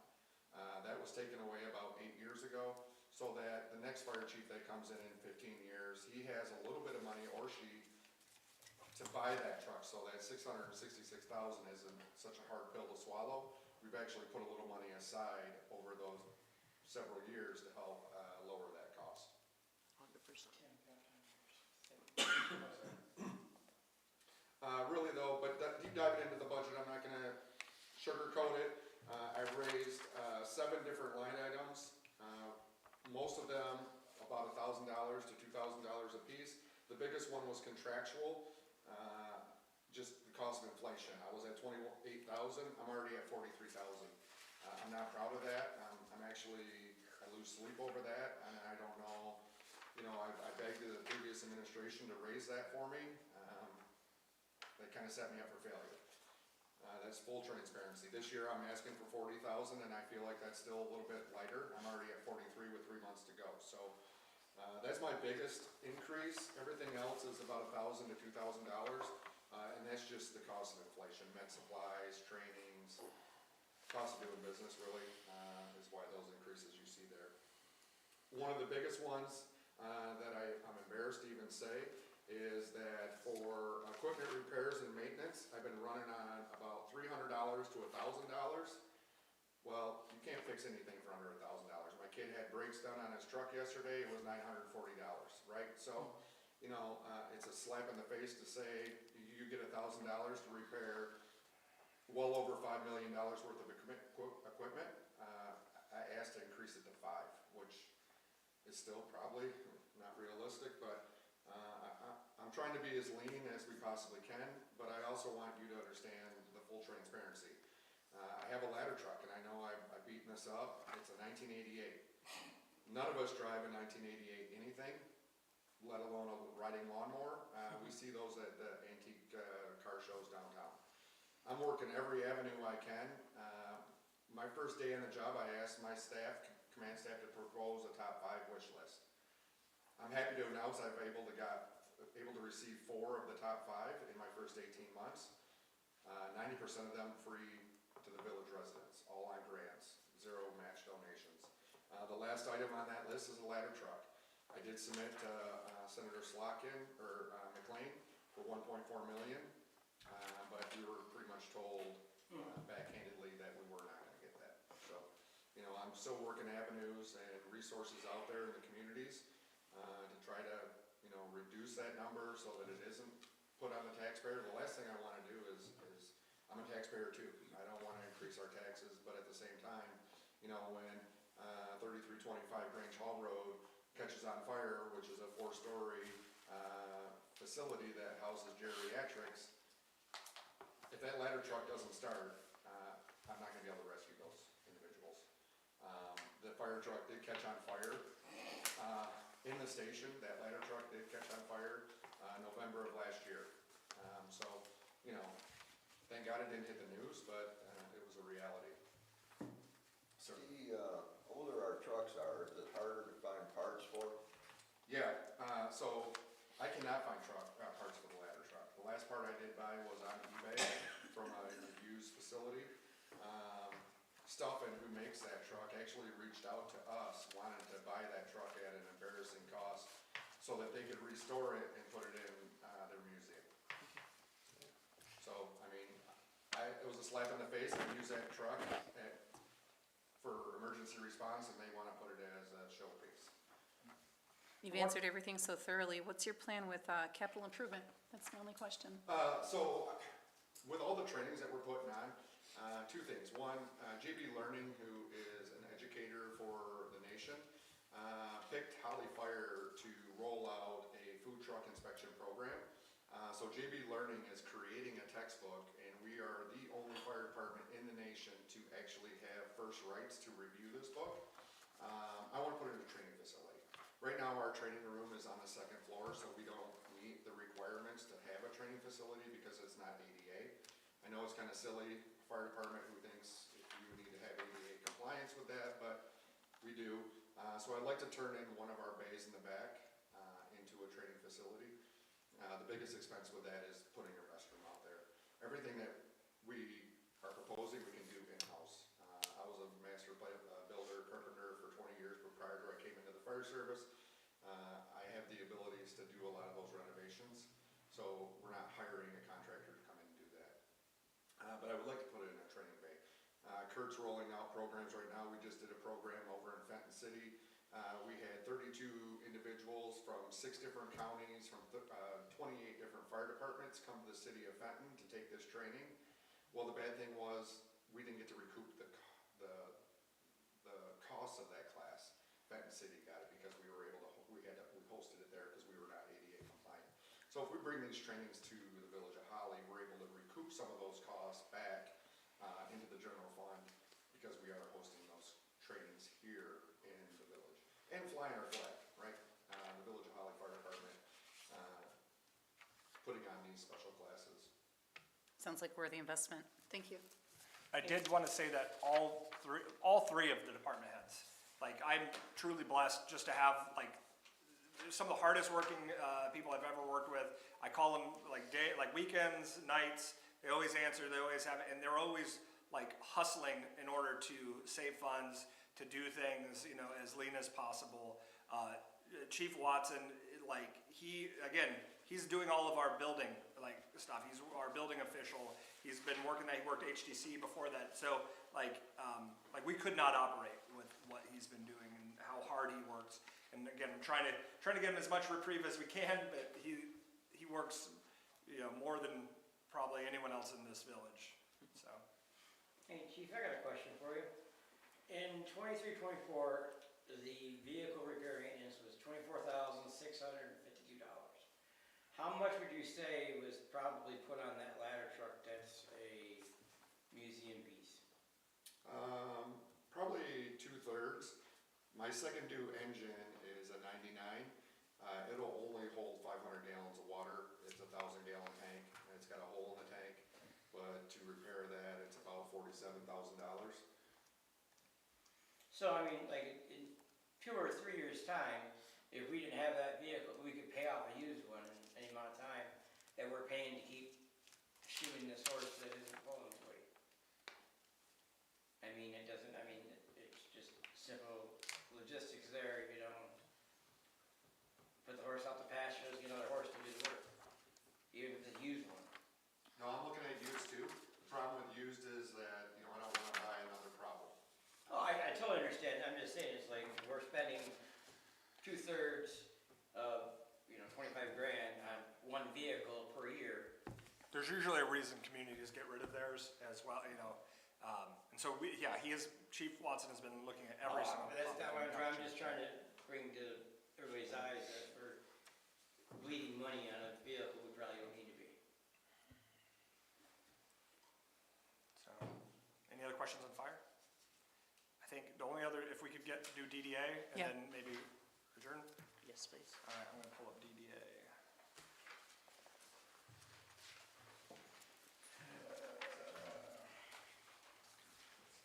And then if you want, you can join me up here at the table, if you would like. What is that one? I haven't got a name placard for you, I'll put up for a second. 248? 248, yeah, it's gonna be towards the end. So this is a separate fund, this is outside of the general fund, so it's not a 101. So although, and I will zoom in here, but, Does it say DDA? On top. so our relationship with, Way in the back. our relationship with the DDA, is they will determine their budget, but we approve their budget, so. Am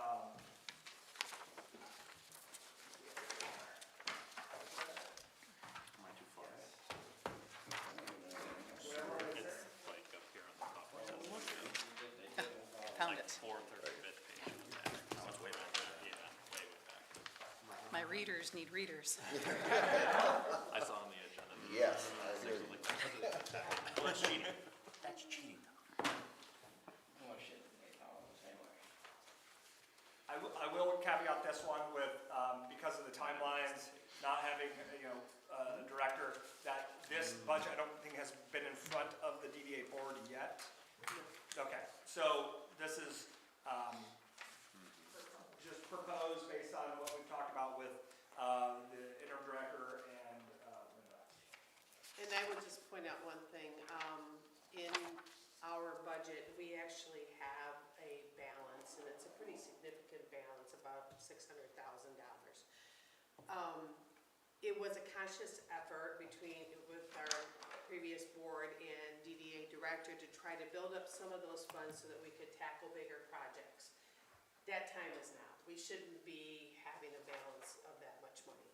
So we are going to task mostly our design committee with taking on some bigger projects that our community will see and appreciate and be able to enjoy, and start working that fund down a little bit. Yes? Did you have a question? Okay. So for this one, again, because our relationship with this is a little bit different than some of the other funds, so I would just ask if there's any questions. Yeah, if there's any questions. I don't, The parentheses, you didn't mean a negative, right? I'm sorry? The parentheses next to numbers on, net revenues and. Yeah, those will be coming out of that fund. So you're not, we don't need to give you guys no funds. No, we're gonna be taking down that fund a little bit. And then, one of the other things that we wanna look at doing is taking what's left of that fund and maybe putting it into some money markets. So we're making a higher interest rate than we are at regular savings account. So that's something we have to explore with the treasurer and the bank. Maybe loan some to the fire department.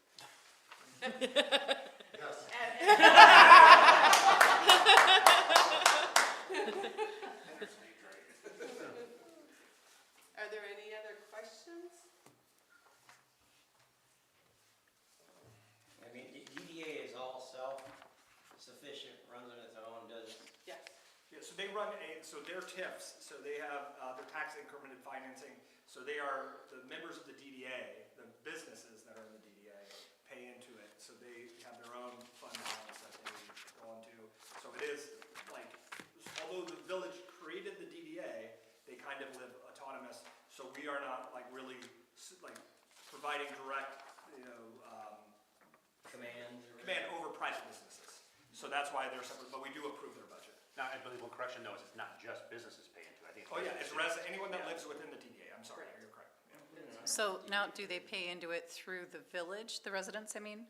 It's a completely separate, like, it's part of their taxes that is essentially a special assessment or a TIF on those residents, and it goes Directly directly to the fund. them? It goes through, I believe it goes to the township, and then the township Oh, pays yeah. us. Yes. Okay. Or yeah, so our DDA relationship's a little different than some others. Others would go to the MEDC, but the way that Oakland County is, their Main Street program is run through the county, like that, yeah. And someone can correct me if I'm wrong here, but I believe that when we voted, Oakland County voted for a tax increase for free admission to parks, I think that the tax increase that was voted on, if you live in the DDA district, you're not actually paying for the parks, you're actually paying more for DDA.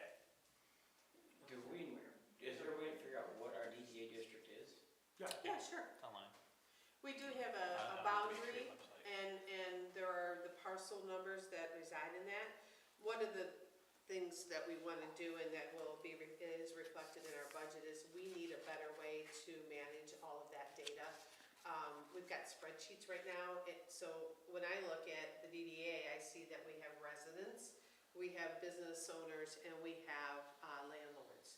And we need to maintain that data of who those individuals are so that we can communicate better with them. And each one of those, groups may have a different message, but we have to do a better job of communicating. And data is the underlying part of that. And we just have old data and it's on spreadsheets and so forth. Try off of that one time, whenever you can. Yeah. And like I said, it's just on the website. You go to their website, you go into, so if you come from ours, Main Street Holly, go into their document library. And again, this is, just because I know this, Public Act 57, and they have their district map right there. I just don't think my wife would like it if I was taking a Sharpie to the computer screen. Yeah. And then my other question is that, like, with the new fees and everything else that are coming out in the new fee table, does that go to the DDA, is the DDA responsible to pay any fees for that stuff? Like road closures or? I haven't been made aware of that yet. I'm just, So, yeah, I'm asking this because I don't know. So, yes, so technically they are, we would charge them, and the council would decide whether or not they want to waive the fees. Okay. And that's how it would work for any events. So does any of the village budget go to the any village budget funds go to the DDA? I don't believe so. Okay. No, however, we are charged for things. Yeah, DDA Good. reimburses the DPW. Yes, we are charged for DPW, I think there's something for administrative fees, yeah. And- Because we use the staff, we have an office here, we use a copier, those type of things. I think one of the things was, the village and the DDA did split funding on sidewalk repairs. That was part of the grant that Yes. the former DDA director got, and we worked that out. So the DDA had the grant funds, and then we used, I believe, Major Street Our- funds yeah. to finish the project so that it was uniform throughout instead of a patchwork down there when we did the tree grades and the sidewalk repairs out in the Saginaw. So is it because of the admin and office use that we need to approve their budget? No, it's because it's part of our charter. Because it's in the charter, Because okay. the DDA, like, is, so we established the DDA as a village per our charter, but because they are businesses and such, like, they have to live autonomous from us, because of like the tax increment financing and such.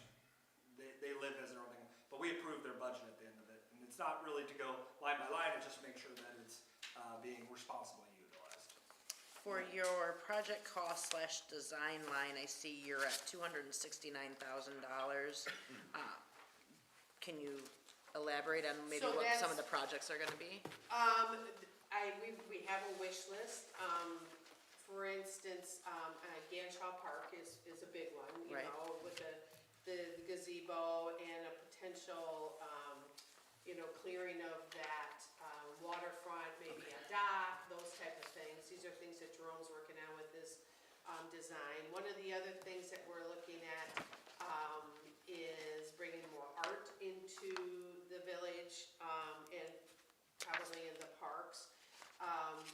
We would like to look at like an iron entryway on either end of the alley that would say Historic Battle Alley. It's something that's been on the project list for a while.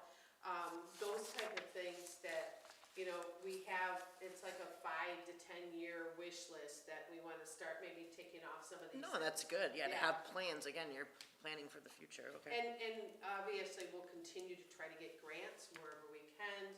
We're working right now on a grant for our sound system. It's been very sporadic in how it's working. The company that we bought it from was a fly-by-night, one-guy operation who The one you is guys retired. use? It's The the one one, on no, it's the ones on the Oh, poles. on the poles, okay. Yep, and we have some that aren't working, one that got damaged in the fire. And when you look to replace those, you can't replace them because it was proprietary and the guy retired, which is, why we did that, I don't know. So we need to redo that. And, so those are some of the things. Perfect. So, our holidays, am I looking at the right line? I'm trying to make sure I'm lining this up properly. Yeah, I think Dickens Festival, it looks like you're planning to spend We did. 10. We did last year for the first time become the presenting sponsor for the Dickens Festival in the DDA because we felt it most benefits us as a business community. And so we felt that was money well spent and we wanted to do it again this year. I was gonna, excuse me, I'm sorry. I was going to ask why you weren't spending more. With the Dickens Festival, Yeah, it looks like you spent 12 grand this year and you're only asking for 10 next year. the 10 And is the same question, sponsor. pardon? That's a sponsorship fee. Okay, and same question for holidays. I guess I'm just asking, are we funneling enough into it? Should you be funneling in more? Well, holidays, we've traditionally funded the stage, and, I think you guys did the parade before too. yeah, So they have other sources of funding, it's not just your project? Right. Is what, okay, thank Right. you, that's the missing piece for me. yes, that's not their only fund, yes. Okay, thank you. Yes. I always believe our village manager's looking for fireworks donations too. Oh, well, I think he No. is.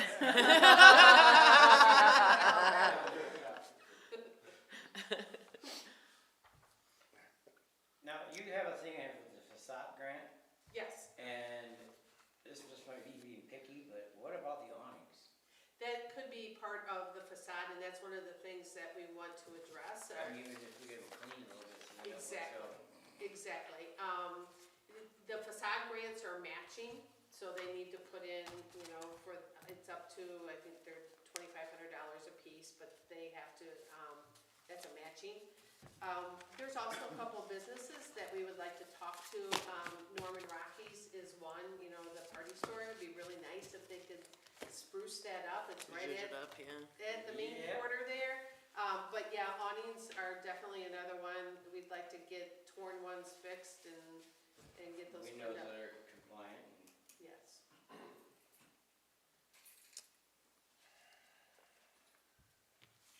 Anything else? I appreciate you moving this up. I'm double booked next weekend with the Antique Festival and our Ladies Weekend, so Yeah, I appreciate you moving this ahead. No problem. Okay, thank you. Thanks, Linda. Good place to break off for this week, Tim. Yes, please. Linda, I can, Yeah. No, you cannot have, I don't think you can have an aside during an open meeting like that, actually. No, we'll wait till you adjourn.